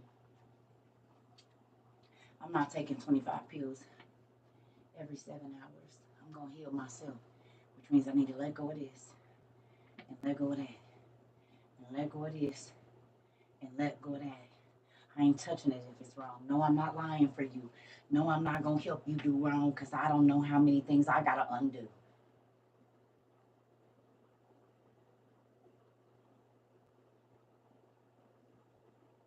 You hear me? I don't want to look like church. I don't want to act like church. I don't. I don't want to act like a sanctified and saved person because people run from those people because it's not an act. You need to be genuine. You need to be yourself because God didn't make you to act like everybody else. He made you to act the way that you act so that you draw the people that have been through the situations you've been through so that they can feel it when you talk to them. You know a person is BSing you or not. If they really been through something or not, you know. You talk to another woman that's been in an abusive relationship, you girl, yeah, they got that look in their eye, girl, no, yeah. You try to go get busy and get moving around, or you talk to a man that's been good to a woman, and he talked to another brother that was good to his woman, and they get to talking about how they had the same hoe as a wife, you know that kind of stuff. Because we are, we overcome by the word of our testimony. Telling people you've been SA'd and it changed the route of your life, but then God might have brought you back another way, or something you held on to, and you get to set somebody else free, and they get to break down a stranger, and thank you, Jesus, in your face and say, I was SA too, and I done held on to this for so long, and I've been giving my body away because I felt like if I gave it away, could nobody take it from me. A lot of people throwing meat and throwing it back around, somebody took something from them. And so the devil tell them, you know the way to get it back. Give it to everybody you want to give it to. You grown. You can sleep with whoever you want to. It's your body. And God is saying, keep it sacred. I know they stole from you, but I have something that is going to be so valuable to you. Do you understand? Remember when I told y'all, I said there's men out here, and the reason they can't settle down with a woman is because they haven't found a woman that they can tell that they've been SA'd by a man, and it bothers them. But the moment they find her, he'll be there because she's a safe space.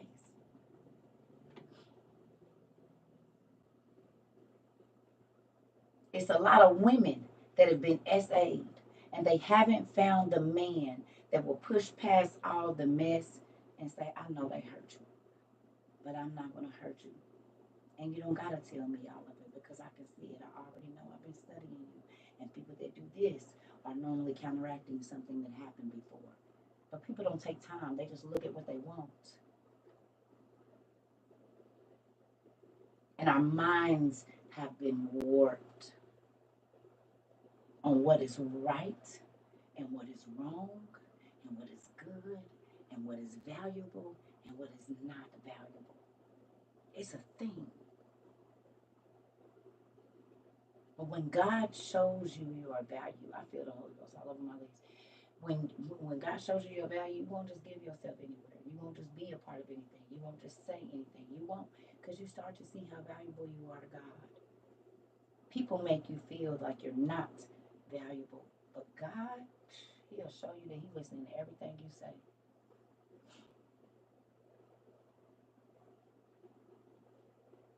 But if you act like nothing ever happened to you, like, oh no, that didn't happen to me. Oh no, that didn't. Oh, it all happened to me. My husband and I are so unequally yoked. I keep praying to save him or remove him from my life. Will you change? And God, you keep changing. Don't try to tell him nothing. You just live it. That's all. I didn't have to tell y'all to change. I just lived how I am, and y'all saw how I lived, and some of you live that way now, and it changed your life. I didn't have to browbeat y'all with nothing. A person can't come to God until God calls them. It's not our. We just supposed to plant the seeds. The Bible says you can't even come to Christ, to God, unless He calls you. So we be trying to force. Okay, well then leave it. You just drop the seeds and leave it. Oh, my son seeing me different changed him. Exactly. Because things can't stay the same. If you're changing, the people around you either gonna get gone or they gonna get right. Plain and simple. And you ain't gotta force nothing. You just keep living right. I got out of that abusive relationship and I see now why people said I look beat down and battered. Baby, that part. You was broken. Your spirit was broken, but God is strengthening you. Being okay with the child God made me 8 years. When you drop seeds, basically it's just all you doing is if God tell you to say something, you say it. Yeah, that's right, Johnny. That part. Dropping seeds is like, okay, prime example. When I asked people to start journaling, they didn't know. A lot of people didn't know that what I wanted them to do was start getting used to getting what's here on paper. Well, God says make a record of the things that you want me to do. Most times when you're journaling, you're writing about problems. So the seed that God had me drop is I need y'all to start journaling at least once a day. I don't care if you write, I need help. I need you to start writing that. Well, it went from 2 sentences to now pages. But what people started to see is that whatever they wrote down, a lot of that stuff started to come to pass. So they changed the way that they spoke. We have on my website, CERCATROVA22.com, we have a thank you list. And on the thank you list, you have to ask God to bless 3 people that if you could spit in their face and get away with it, you have to ask God to bless them with something. Then you ask God to bless 3 other people with something, the people you love with something they need. And then the third thing was what you need. But in front of everything, you have to say thank you. So thank you for helping my ex-husband find love. I'll just do one for me. Thank you for helping my ex-husband find love. Well, he did me dirty in every way, right? But probably if I could get away with, at times I would have. But I know you can't. So he would be one of the first people on the list back then. I just pray that God help him now because I don't have no ill feelings for him or whatever. So then there's other people, right? Well, God says, pray for those that despitefully use you. And he said it's easy to pray for people that you love. So that's why when God gave me that thank you list, he had me put the people that I don't like at the top, then the people that I love, and then myself. Because God don't like selfish people. So what a lot of people didn't realize is one, God let me sow a seed of you praying for people that have done you wrong, which means you're going to get blessed. You get to pray for those that you love so you get to see their lives get better.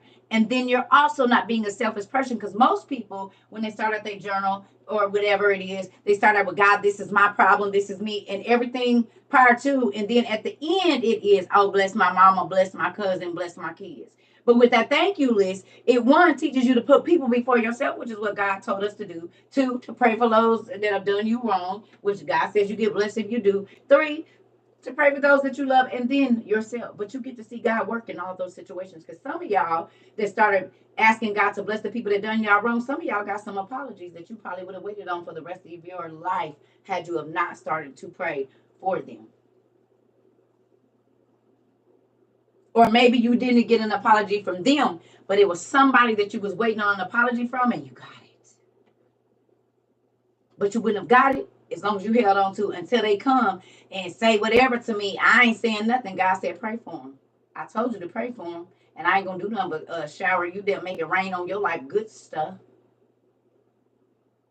So in the thank you list in itself, you was lining up with the word because you was praying that he blessed somebody. that has done you wrong. You pray for those you love, and then you were not being selfish and you ask for yours at the end.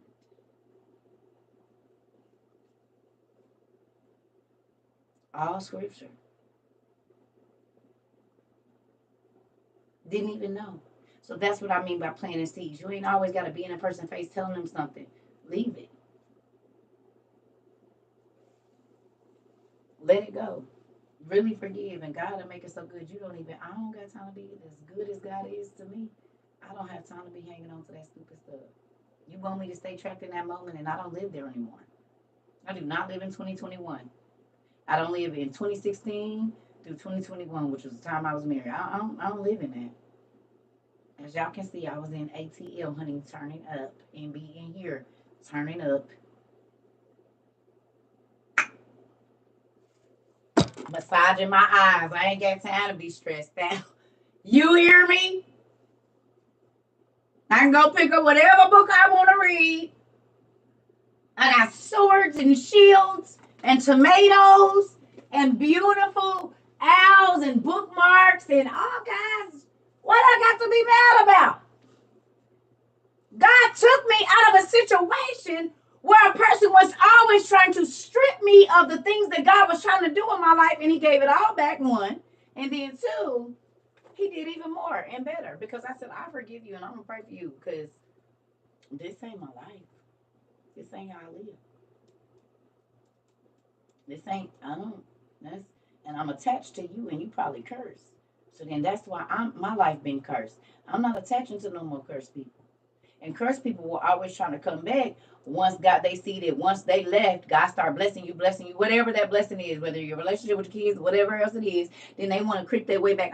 Curse thing, I need you to go over there. Because anything cursed in my camp, then I'm going to be cursed. And that means my blessing's going to slow to a trickle. No, thank you. I like waterfalls.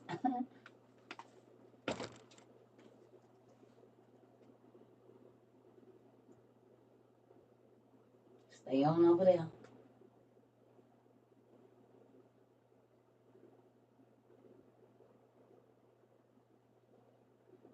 You can keep touching cursed things, but you will be cursed as long as you do. And some curses affect your children.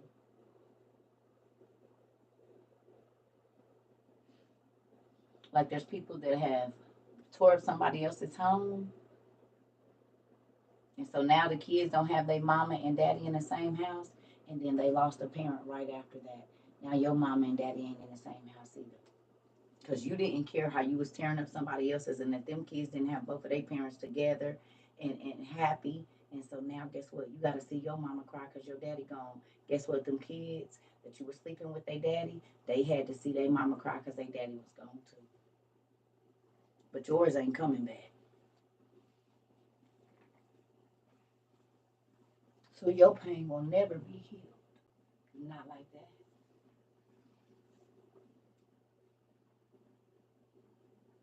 People don't think about that. Why would God take my mama? Why would God take my daddy? Because you took somebody daddy away from them. It's plenty of nights they wanted to see their daddy laid up in the bed with their mama and they couldn't because he had your legs folded behind your head like a pretzel, boo. Why are you mad? The same thing that you did to somebody is being done to you. But they can go back because he might go back to her. You don't get your daddy back. Or you don't get your mama back.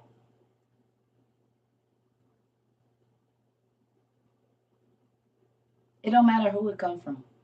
Deception is deception. Every person was born a sinner. I don't know why I don't think kids could be evil. Kids can be unalivers at 5 years old, 3 years old. Like, they do all kinds of stuff. You come here evil. To choose to be good or not.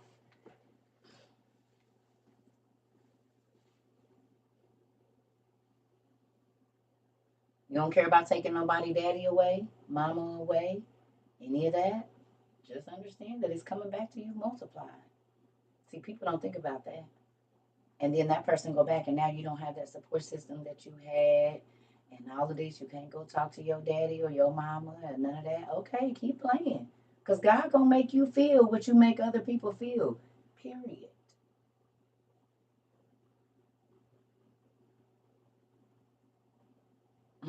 You plant, like I said, you plant one tomato, but you get a whole stalk of them. You plant one pea seed, but look at all the peas. Peas and cucumber, you plant one cucumber seed, but cucumbers and peas will choke out all the rest of your life. Have all your other plants dead, and it's just thriving. But it had to kill off everything else to live. Be careful of what you do. Because that one seed that you plant can kill everything else you was trying to grow. Your finances, your spiritual life. Listen, everyone is a farmer. Everybody. And what you water is going to grow. And what you neglect, it won't. It will die.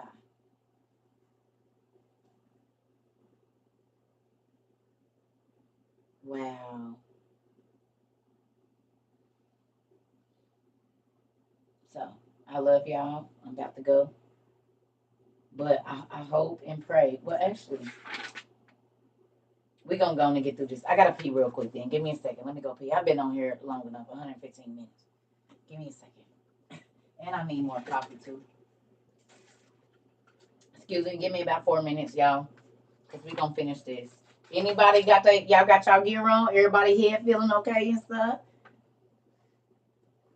Y'all all right?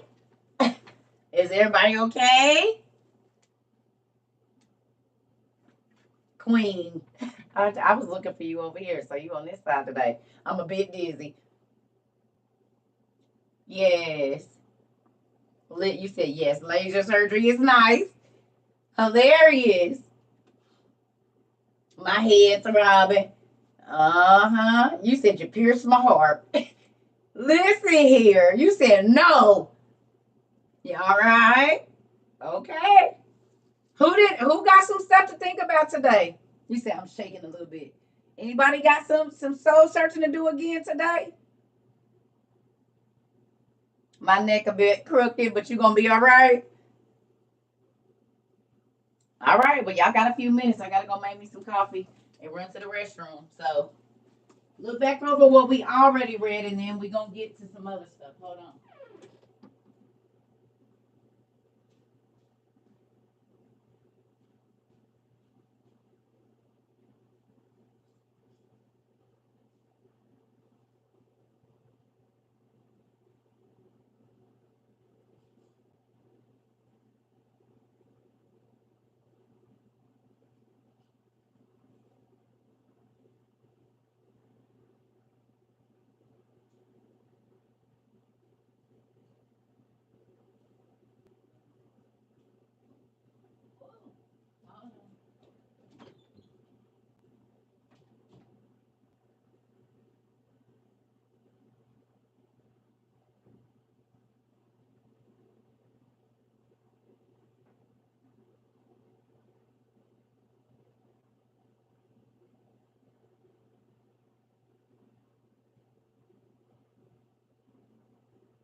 So, to recap the first part of class, it don't matter if you sit up in the church every day of your life and act sanctified and saved. If you don't got no morals, you ain't going to heaven. Period. Who got that? It don't matter how many days you sit up in a pastor's face and a pastor say you okay. If you ain't got no morals and you'll look over some stuff just because they're your church brother or sister, don't tell me about going up a yonder. Yeah, to the second and the fifth floor. That's where you have to be. Nowhere else. Is that mind blowing, y'all, to see?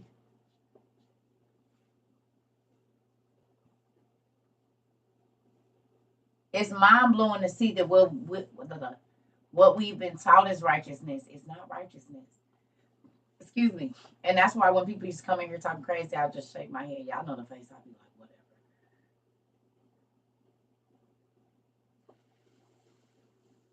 It's a real thing that God is concerned about, yes, how you treat others. Hey, I'm doing good, Jay.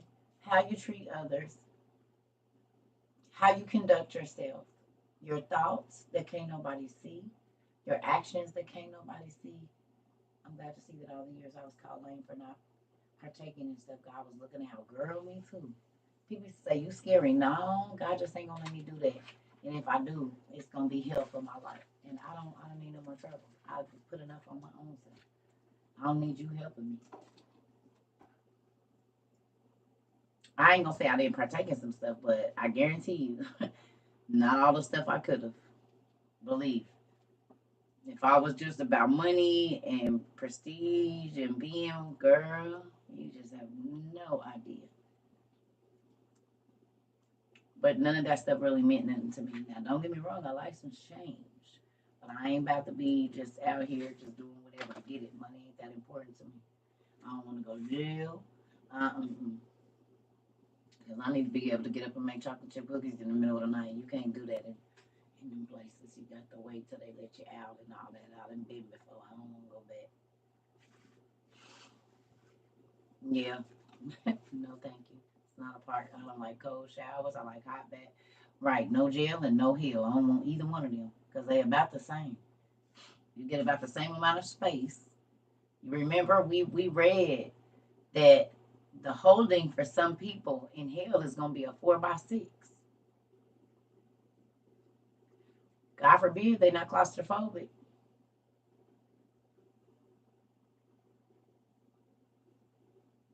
Some people's dwelling is going to be so small you could barely turn over.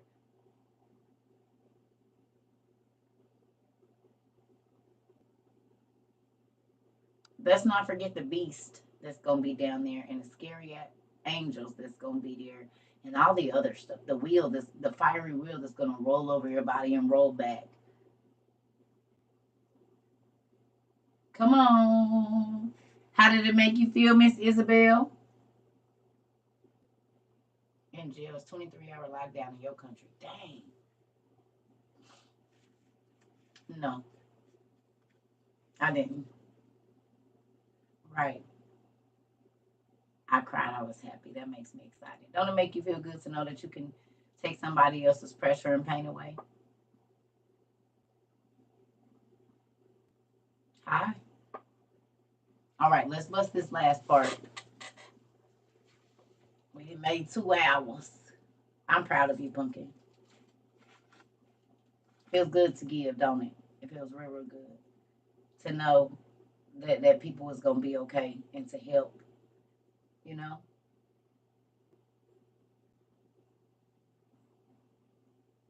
Are y'all ready? Here we go.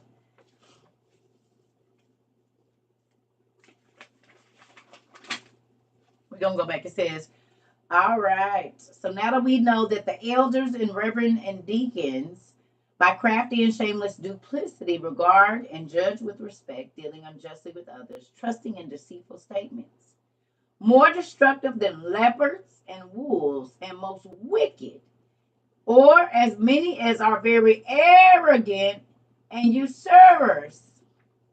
who gather interest upon interest in their homes, and harm in each case orphans and widows, or as many as give to widows and orphans what derives from unjust deeds. So you take stolen goods and give them and give them to poor people, or you take stuff that you know is cursed and give it to poor people. We in page 352, on page 352. Boosters. And most times, who are boosters selling to? Most times, boosters are selling to people that really can't afford the stuff, and they wonder why they stay in poverty, because it's cursed as soon as they go out the store. A person who takes a position of power or importance illegally or by force. Exactly. Thank you. Ain't that crazy? So that person will stay cursed as long as they have those things.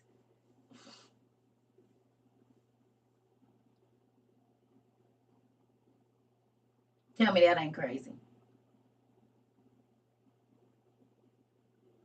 Because it was cursed once they walked out the store with it, because it was ill-gotten. Remember I told y'all I was about 21 when I was like, yeah, I can't buy no more booster stuff. I would get it every once in a while with soap and stuff like that. But I started noticing that every time that I bought something from a booster, my car would break down because I had cursed stuff in my house that was ill-gotten. All the stuff that I got from the hustlers that was hustling, I don't got none of that stuff no more. The money or the items.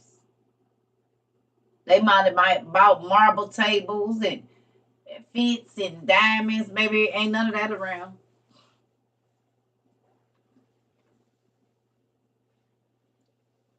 And most times, the people that are buying boosted goods couldn't afford it anyway. That's why they had to buy the stolen version of it. And it's so, just think about it. It says a thief has to pay back 7 times over what they stole. And you become an accomplice to that. So you're going to get the same punishment they get. Do you got 7 times? I don't know how much is a Michael Kors bag or whatever they be lifting. And if you get some $300 jeans, 3 times 7, 100. How much money did you just lose? 300 times 7. How much money did you just lose? In a blessing that God was going to send to you. 2,100. God forbid you get $700, $800, $900 that you done gave the booster because you got $4,000, $5,000 worth of stuff. 7 times that.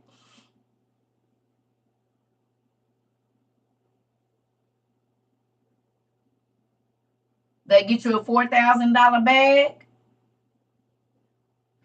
There go your new car. The down payment for your home.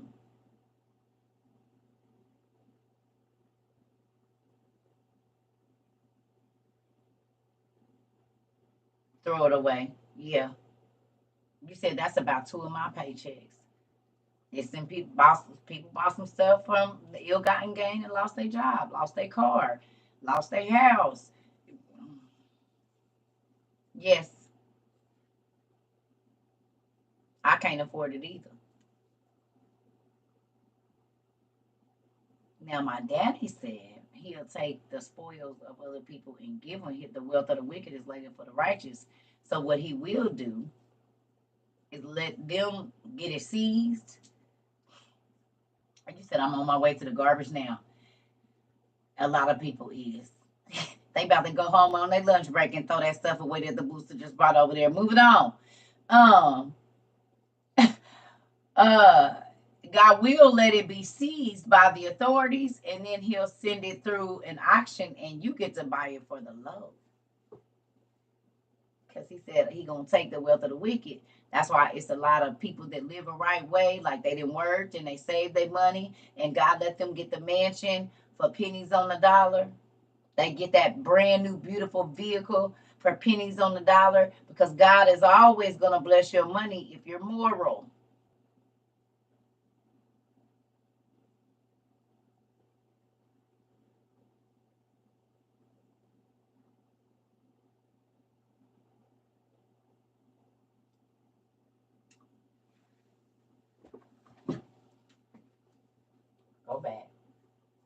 baby daddy put a stolen deck in my car. I drove it one time and somebody stole my car.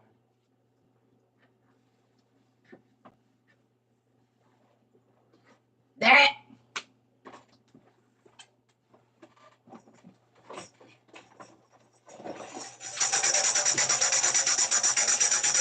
Hallelujah! God to tell the truth.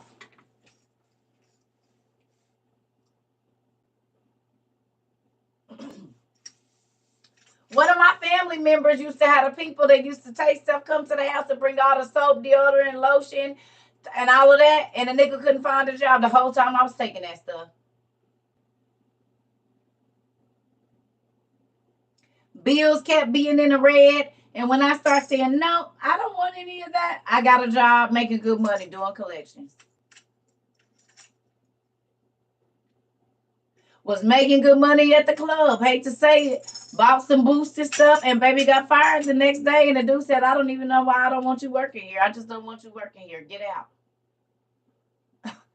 I am one of the top 3 in this place. What do you mean you don't know why you work? You know how much money I bring here?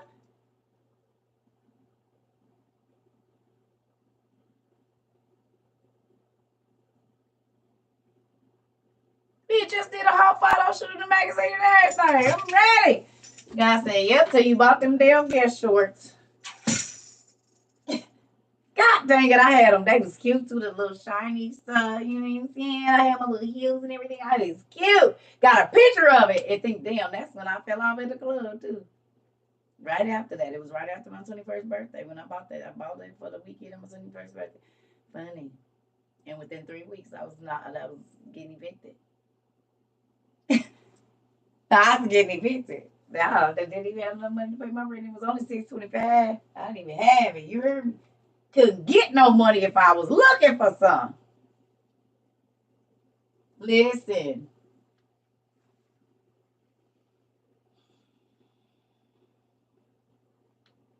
I bought a straightener from a smoke and found out my boyfriend at the time was married. Ooh! It be that to hit you in your throat. Yeah, buddy. Revelation. Yes, honey. Mm-mm. Now that's why I be like, I don't want no parts of nothing. No. No.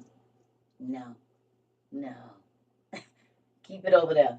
It's a good deal for you, not for me. Cause I'm gonna be cursed as long as I got that thing in here. No. No. You have to say it firmly. No.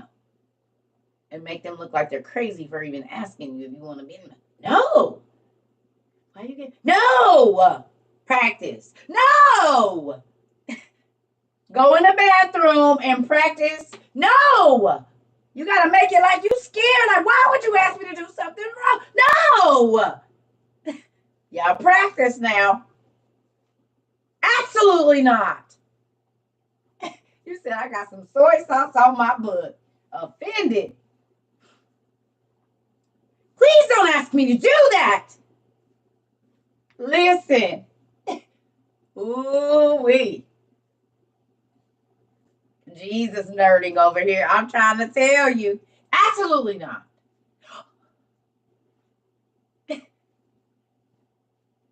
Ooh, my sister and my mom had fake handicap decals. Asked if I want one. I said no. That part. Being messed around and really need one and can't get one.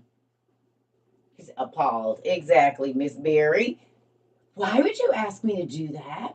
No, it goes against my ethics and my morals. I'm sorry. And then they'd be like, damn, I'm not a moral person. You're right, you're not. You trying to corrupt me so that I can teach my children corruption so then my bloodline is cursed? Absolutely not. Please don't ask me to do things like that. I told y'all you can talk to people, it'll make them, they'll be like questioning their whole life. Because Riz, I will do this to a person. I'm trying to, y'all don't know. See, y'all think I know how to go whichever way I need to go with it. And will. And they say, why you do it look like that? That's crazy. You gonna do that? Oh no, I can't. The sins of a father hit the kids. And then you just look away. And walk away.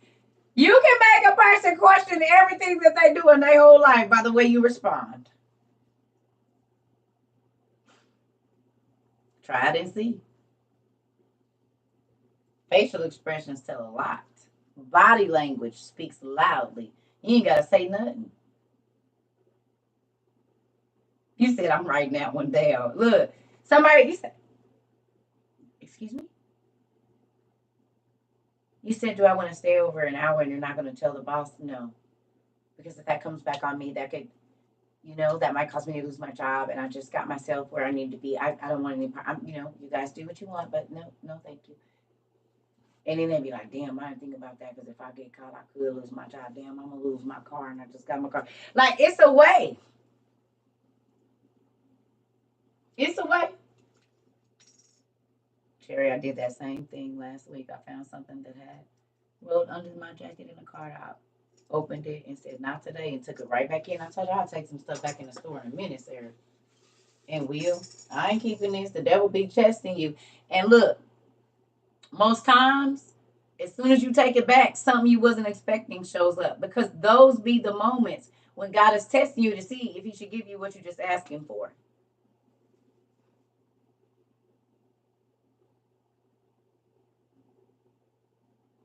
Yep. People just get, I don't care if it costs 50 cents. I'm taking this back in there. Because that might be the 50 grand I'm looking for. God don't need a lot. Then I can turn around and go buy a dollar lotto ticket and win 50 grand. Because I took that 50-cent thing back in there. I didn't keep it. Lord, forgive me for my past sins. Yes, and he will. This is why we have to pray. Forgive me for the sins that I did willingly and unwillingly. Things I didn't even know was wrong. Mm-hmm.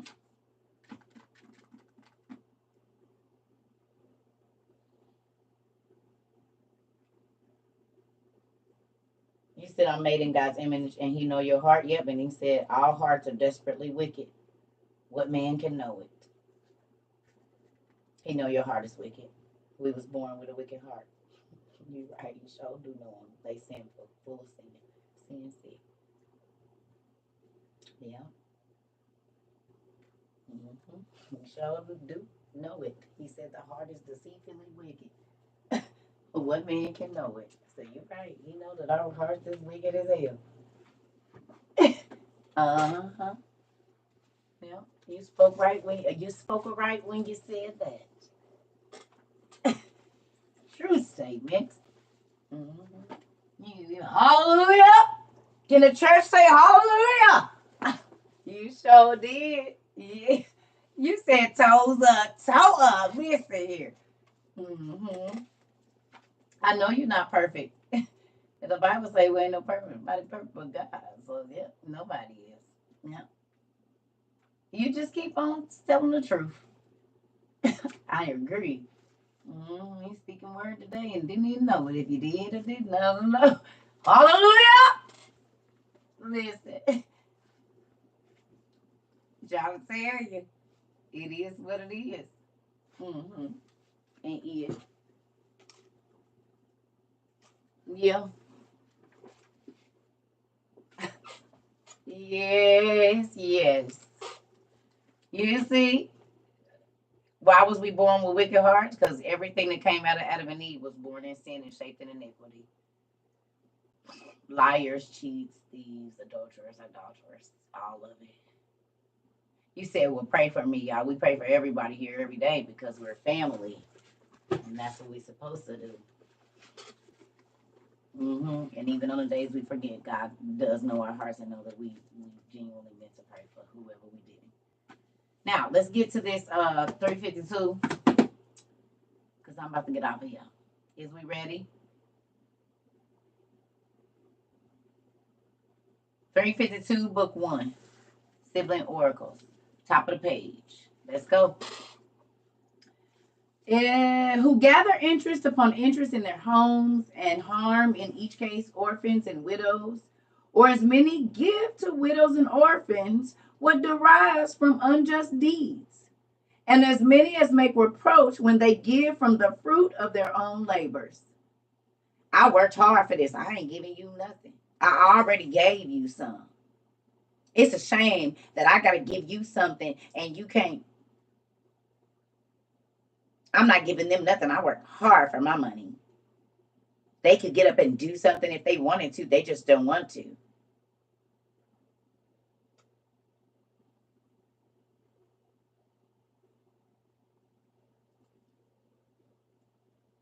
She need to quit laying up having all them babies and she could do something. He need to quit running in behind her tail and he might be able to do something. I ain't giving them nothing. They need to get a job. Did nobody tell them to drop out of school? Maybe if they wouldn't have dropped out of school and paid attention in school, they'll be where I'm at.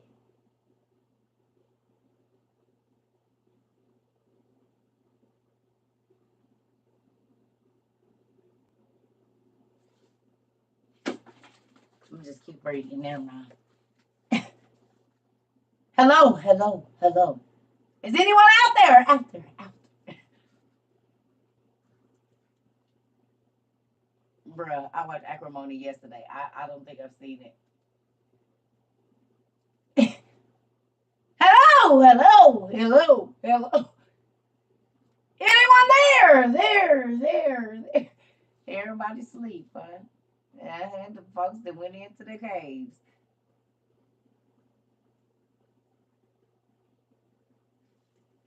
Listen here. You said you just hit me with the flashback 1, 2. Listen here. You got real quiet in the chat. I just was thinking, make sure y'all all right over there. I figured everybody got a call or something. You had to step away for a moment.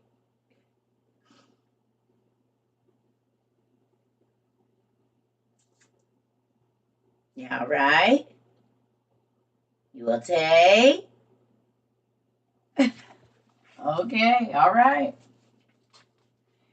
It says, when they give from the fruit of their own labors, as many as abandon their parents in old age, not making return at all, not providing nourishment to their parents in turn.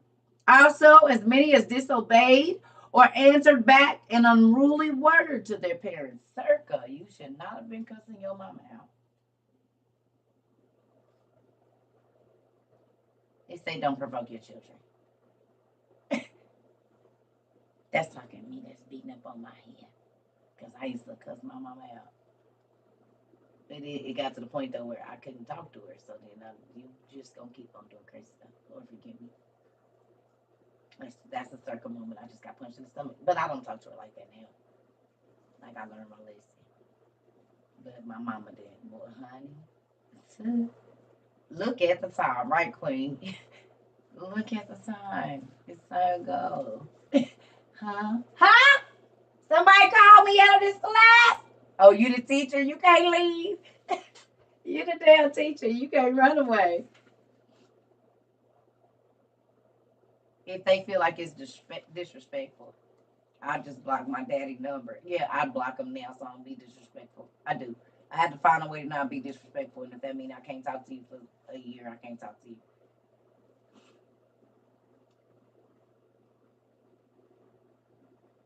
Yeah, nah, my mama done got called plenty of them. Me and my mama done went heads up, but she hit me first. I was just defending myself. She provoked me. I didn't used to hit her back. I used to let her slap me and everything in front of my kids and everything. I wouldn't do nothing. I just leave and cry. Then last time I hit her with a 10-piece, and she grabbed a knife. And I ain't about to keep doing that. Yeah. I ain't a kid no more. My son's almost 10. Stop it.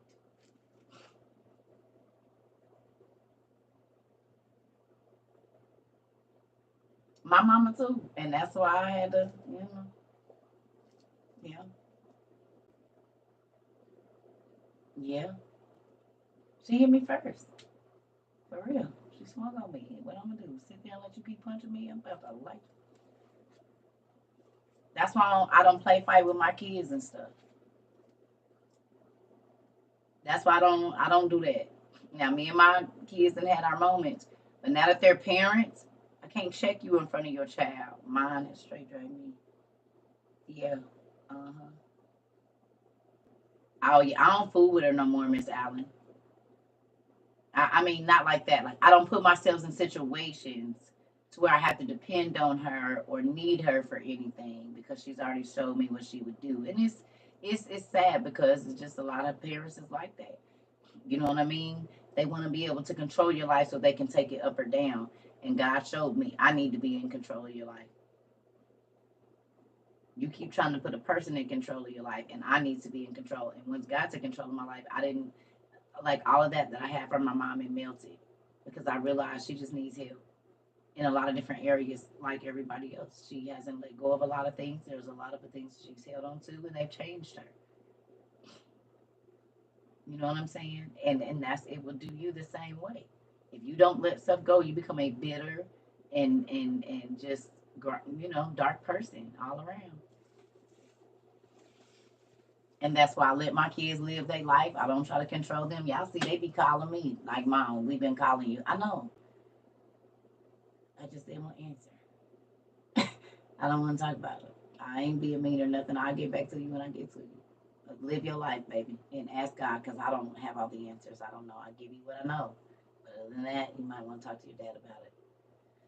The one up there, not the raggedy one y'all got on here on Earth. Did I say that out loud? I'm sorry. Moving on. Yeah. So with that, listen.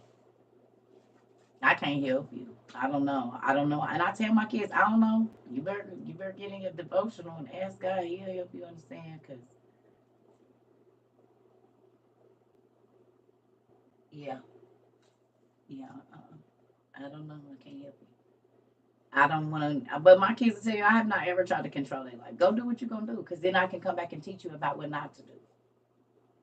But if I always just tell you what to do when you get out into the world and you're gonna listen to what everybody say, you won't question nothing. You won't have an opinion for yourself. You won't take a step back and be like, wait a minute, should I do this? Because you're just used to obey and that's it.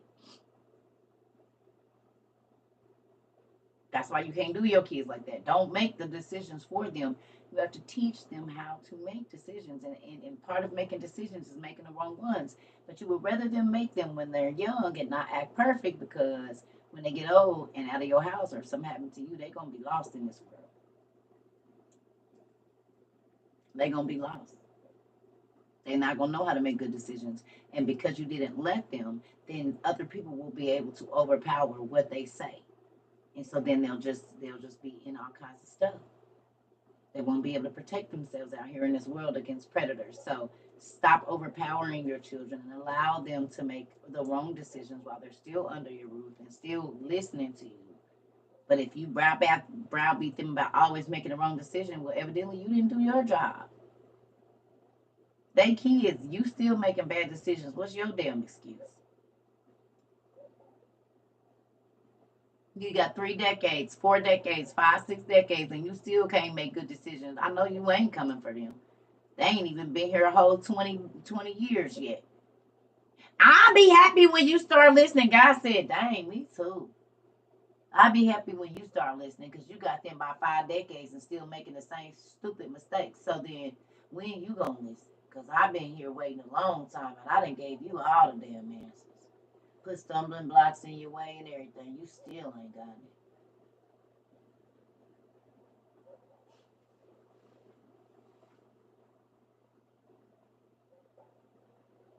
They only been here 5 years. How many times he done had to tell you in 40, 35, 62, 70?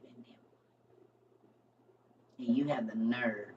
I'm always having to tell you. God said, I know, right? Ooh, I let them act like you so you can know how you've been doing me for the last 35 years. I bet he be over here like this. I know they ain't. Girl, I just told you. A no, you didn't. Listen here. He a parent. So whatever you think, he think that times 1,000. He said, your thoughts ain't my thoughts, honey. I thought something else, like how long are you going to be stupid? Husband says a person won't get it till it happens to them and don't. Or somebody they love. Yep. Look at y'all over there like, dang, I need to quit saying that to my baby. I gotta be flipping.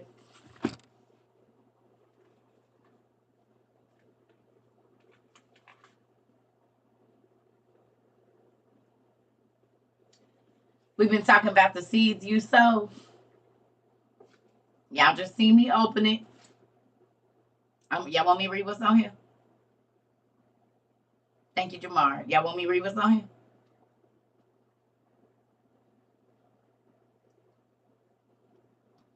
You can sow the wrong things in the nieces and nephews. Here we go. My king, you are my vine dresser.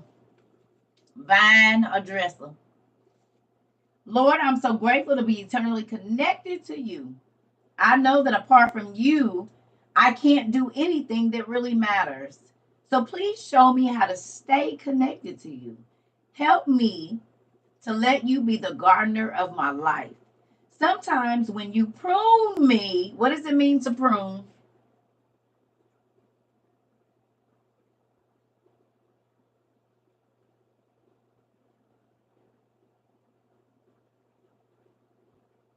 To take away, to cut away, to trim, to drop off, get rid of, to sever. Okay? To cut back. All of y'all we just talked about, take away unnecessary things. Remove the dead stuff. Get to the root. Oh, okay. It says sometimes when you prune me, Queen, they got your statement. Where Queen at? Queen, are you here? Are you here, Queen? They got your statement in here. We about to read it. Here you go. This what Queen say to me a lot. Sometimes when you prune me, I feel angry and resistant. They put your statement in here. Look at that. Y'all heard that? Y'all see Queen B? Never mind. It says, sometimes when you prune me, I feel angry and resistant. I want you to grow me into the person you designed me to be. I want to be fruitful and live a life of integrity. Queen leaving out the back door. You see what that said? In order for you to live a life of integrity, God has to take away the unnecessary things. Rika, I'll come for you next. Don't worry about it right here. You see? It says, I want you to grow me into the person you desire me to be. I want to be fruitful and live a life of integrity. I was coming for you. Don't worry about it. Right on. You said amen. So remind me that my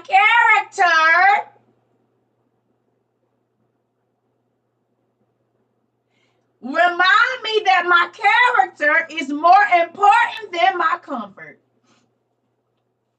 Didn't we just talk about that, Isabel? And a few others with your mouth?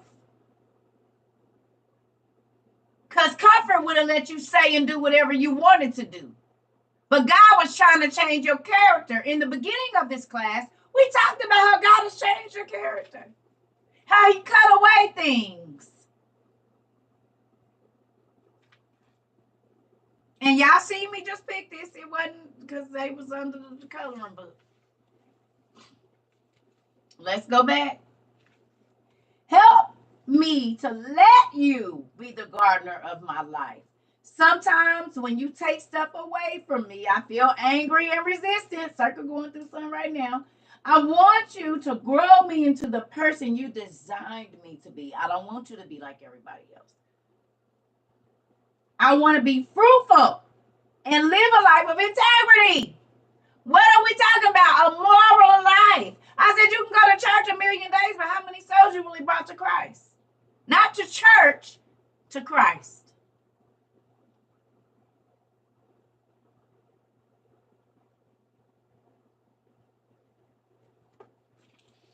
Here we go.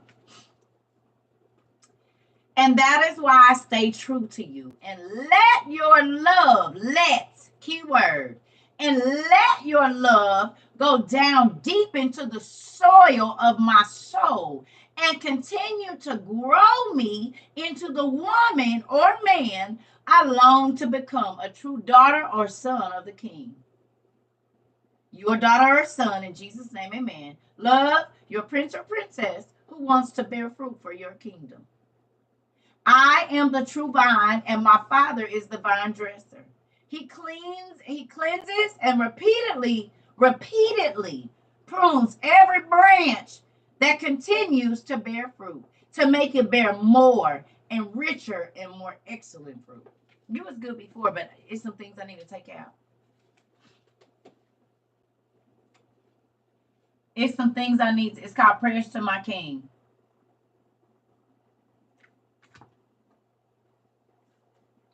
Remember when I told you God kept stopping me? Other people could go do whatever they wanted to do. And I couldn't. And I used to be mad. And I didn't realize it's because he wanted me to live an integral life. He didn't let me lie on application. There's a lot of stuff I used to be like, man, come on. They've been doing it for years. The whole making fake check stuff.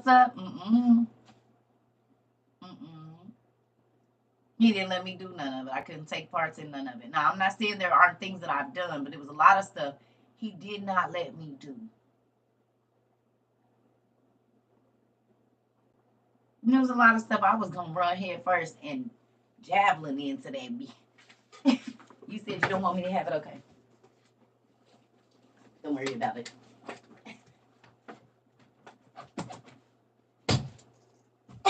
You hear me? I was getting over that roadblock.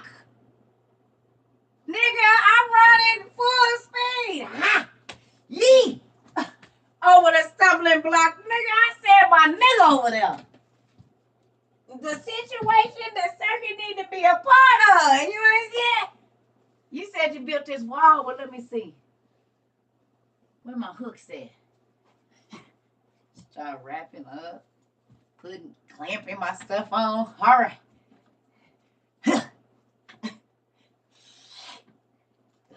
Oh! I almost fell. Hold on. Okay, God help me. You said help you go do wrong. You said help you scale a wall. That when you get to the top and you teeter-totter in between good or bad, and your idea is to get over into the bad, so you want me to help say, no, let the chips fall where they may, and you are the chip. Hopefully you end up back on this right side. I put the wall up there, the rock climbing wall with the steep precipices, because I wanted you to be scared. But you ain't got enough damn sense to be scared. You is not even understanding that it's a rain and hurricane coming, and them rocks about to get real slippery. Hopefully you don't impale yourself on one.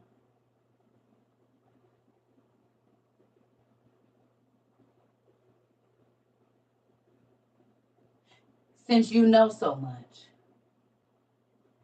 you don't know that it's a lion waiting to eat you and tear your life to shreds on the other side, but it's hidden behind the bushes you about to fall into.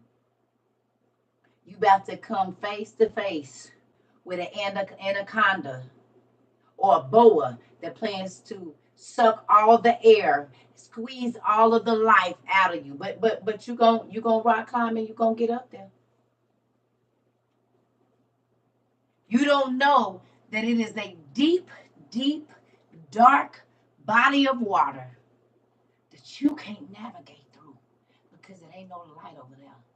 And you're just going to be swimming and getting tired and kicking, and before you know it, you're drowning. But I tried to keep you from it. I tried to keep you out of the lion's claws and mouth. I tried to keep you away from that snake that slowly was intertwining into your life. And it ain't until you start to move that they get tighter. As long as you don't move, it don't move.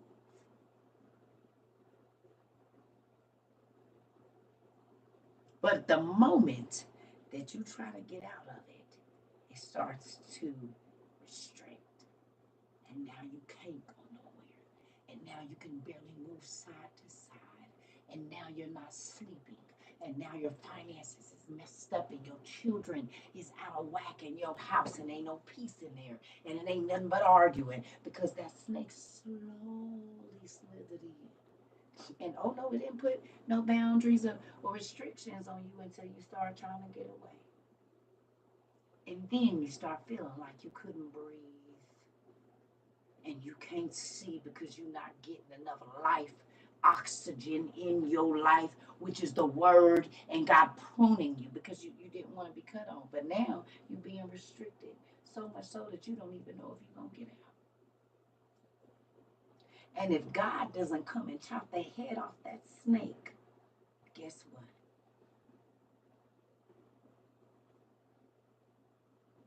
You're going to be consumed whole.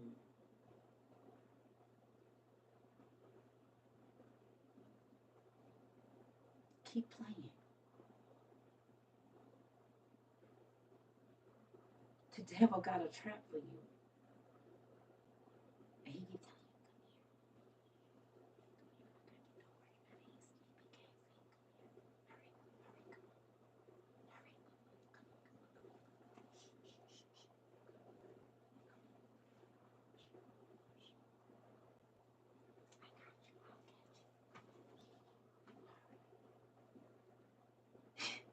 soon as your dump climb out the window, that nigga move. Ooh! I thought you said you was gonna catch me! I think my leg is broken. Dogs is coming. How am I supposed to run? I can't even see my leg. Help me, Satan. He said, nah, nigga, I gotta go.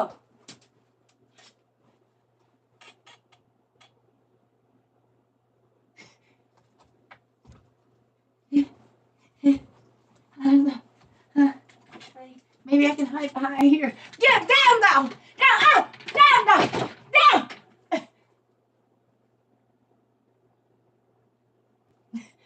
Keep on playing. Keep on playing with Lucifer. He just set your dump 18 times. You gonna fall for it again and jump right on out the window. Well, go ahead, then. You said choking on my spit. Listen here. Yeah, because Satan ran to the house and threw the rope down. You can't even climb back in there. Now you're going to have to knock on the door. Oh, yeah. You said real. Listen, everybody over there like that. I'm dumb. I don't even know why I keep coming back over here to this class. You said we called. You said the way you be painting the picture because it's real. Listen, this was my life. You said you cleaned my spleen today. Baby, I'm trying to tell y'all from experience. You saw, I'm like, help me. They dragging me back in there. I'm trying to get out of here. I thought this was a nice establishment. This is a setup. Listen here. Y'all better quit letting Lucifer set y'all up to come out that day window and pole vault over whatever God stumbling block sent. Right. Quicksand. I'm trying to tell you. Abort mission. Abort. Abort. Please. Please do.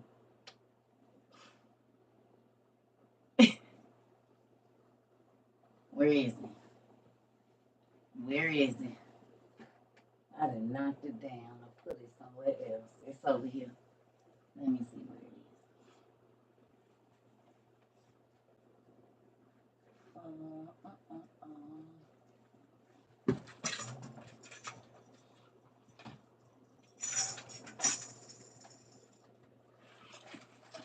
That'd be the problem when it's. Oh, there it is. Call red! Call red! The enemy's in the building! Like, you better. You hear me? Joe Clark on that butt. Lucifer come anywhere around, nigga. Code red. Code red. Take the chains off the door. Code red. Like, come on. You better get up and get moving. Listen here. Take the chains off and get out. You said my back.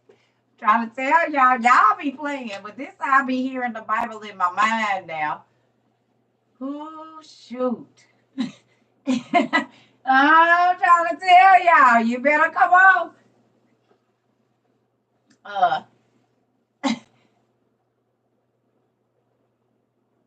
All you got to do is think about sounds. You keep being sounds.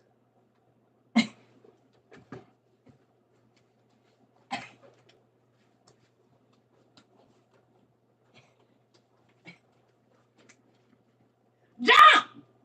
Jump! You smoke? No, jump! What you got on that jump then? No, Mr. Clark. I don't want to jump. You smoke? No, jump!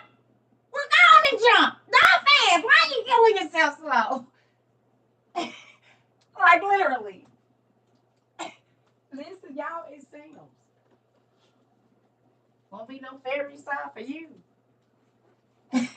Listen here. I'm just saying. The way y'all pole vaulting over them stumbling blocks, you might as well. What you trying to slow creep for? Just go and do it.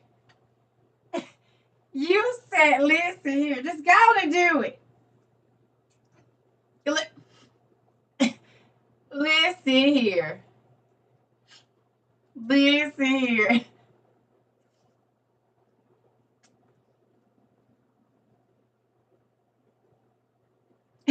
You said you play all day. You said, help. Listen here. I'm just saying. You gonna keep playing with the devil? What you waiting for? What is you waiting for? Why is you killing yourself slow? Just go on in. Well, thank you. Listen here. We have a good time over here learning the Bible and learning that we are not as good as these church folks that lied and told us we was. Because we was paying our tithes and stuff. We found out that we're really almost the scum of the earth, but God chose us to use the scum of the earth fertilizer to grow new things. You said, where was you 30 years ago? Somewhere in the trenches. 27 years today, I was up in the doctor's chair with these legs back on them stirrups, pushing out what was going to be my next generation as of today. Today's my son's birthday. So 27 years ago, I could tell you what I was doing now. The 3 years prior to that, I'd rather not say just about today. But today I became a wholesome woman. I had somebody that had to look up to me. And so I had to change the way I was living on today, 27 years ago at 10:27 a.m. in Phoenix, Arizona. I had changed my life. 10:27. Yeah. So I became a good woman when I had my son. You hear me? I was looking at him. He's looking at me. I said, well, I don't know why God gave you me, but we about to find out. Hi, little guy. Uh-huh. You said you saw I was on live. Okay, someone sent me the video and I looked at it and I liked it. I didn't watch the whole thing. I guarantee you. I didn't even know who he was talking to. Somebody sent me an expert of it. But I'm going to need y'all to not watch me like that. It made me a little weird. I love you. If I like something, it's okay. He was talking about the Nephilim.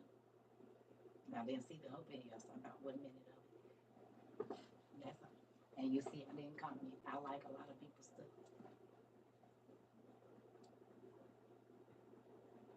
Yeah.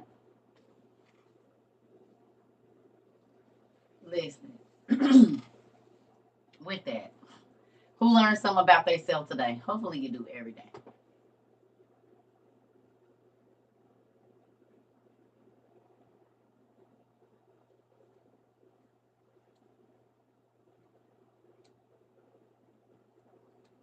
Oh. Yeah, I didn't go into the live. Somebody sent me a video of it, so I don't know how you saw it. I reposted it. Maybe that's what you mean. I reposted it. Yeah. Because who was talking about the. How many times you heard him talk about the Nephilim before now? And we just talked about in class his necklace, and then somebody sent me that video. We just have the sign. I hadn't seen the video at that point in time. I said, well,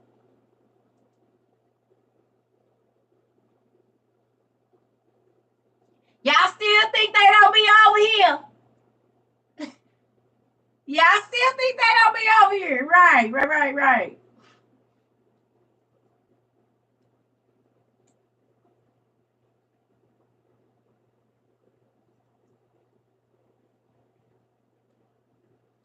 Folks was talking about being 9 ether beings before now. The user 24630. I'll be trying to tell y'all.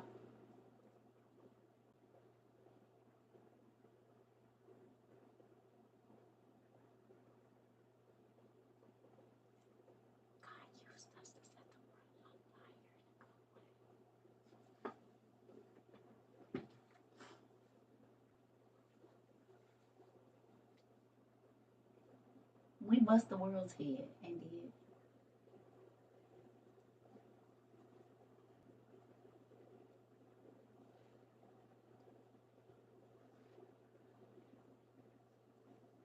Everybody talking about the Nephilims and the lost book of the Bible, and that it ain't all there, and all of the stuff that folks is calling me crazy and saying I was delusional for back in February of 2022. Now that's just like taking off the internet. You learned the word.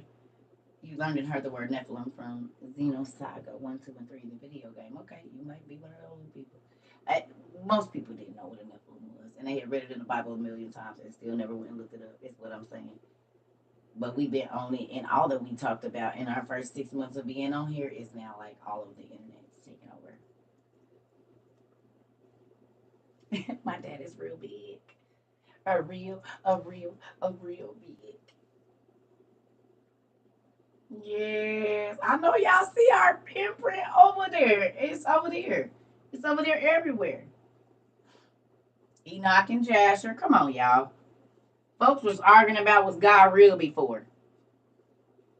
And should you go to church or not? It was not this did come on. They wasn't, and they was doing crystals and cards.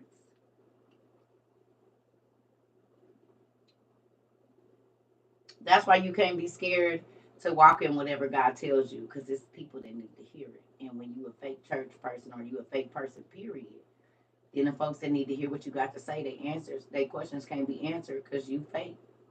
So you giving fake answers. How many of y'all had questions 20, 30 years ago about certain things in the Bible? You've been going to church your whole life and you come over here and boom, look what you found. If I was scared of what people said, or if I was scared to say what God taught me, then it's a lot of people questions wouldn't have been answered. It's people that would still be sick and going to the doctor and not understanding that they're making themselves sick by being hateful and jealous and all of this kind of stuff. I had somebody had to be the one to stand up and say, God made me like this. I don't care if you like it. And God taught me, don't be mad.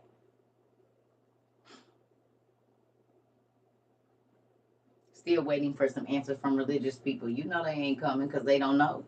And that ain't it's like they don't want to find out either. It ain't a problem of not knowing. It's a problem that you don't want to know. And you're going to stop yourself from learning so you can corrupt other people into crazy thinking. You hear me? Yep, handed and sand. It is. Real life. Mm-hmm. You can go find it, Brooklyn. All you got to do is type that in and type in Apocrypha, and it's going to come up. If it keep coming to you, that means you're supposed to go look for it. I'm not supposed to tell you. That's a seek and find moment when you keep bringing it to you like that.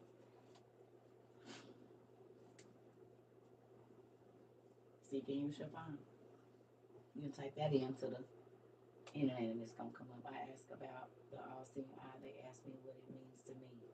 They kill me with that. Jesus. They always come up with some weird statement. Listen. Yeah. Yeah. So I'm about to go, y'all. I gotta go find me some food. We did 175 minutes. 5 more minutes, 4 more minutes, and it'll be 3 hours. So I love y'all, and y'all got some reading to do, and y'all got some soul searching to do. You got some apologies to make. Thank you, and not yet, because I just got back home, and I said Monday I'll start working on all of that. Yep. I'm working on that Monday. I'm still kind of coming off my thing and everything, so we'll know shortly. Yep. I love y'all. Thank you so much. I'll talk to y'all later. I hope y'all have a good day. I might come back on later. We shall see. You're welcome. You know it, Kayla. I wouldn't be the dean if I didn't bust y'all in y'all head. That's why. Thank you, Kay. That's why the kids love Joe Clark at the end. And Nanny McPhee, I told you, when you need me but do not want me, I must stay. But when you want me and no longer need me, I gotta go to another assignment. Like this plate I'm about to make. That's my next assignment. You hear me? Mm-hmm. My next assignment. I love y'all. Talk to y'all later. And do.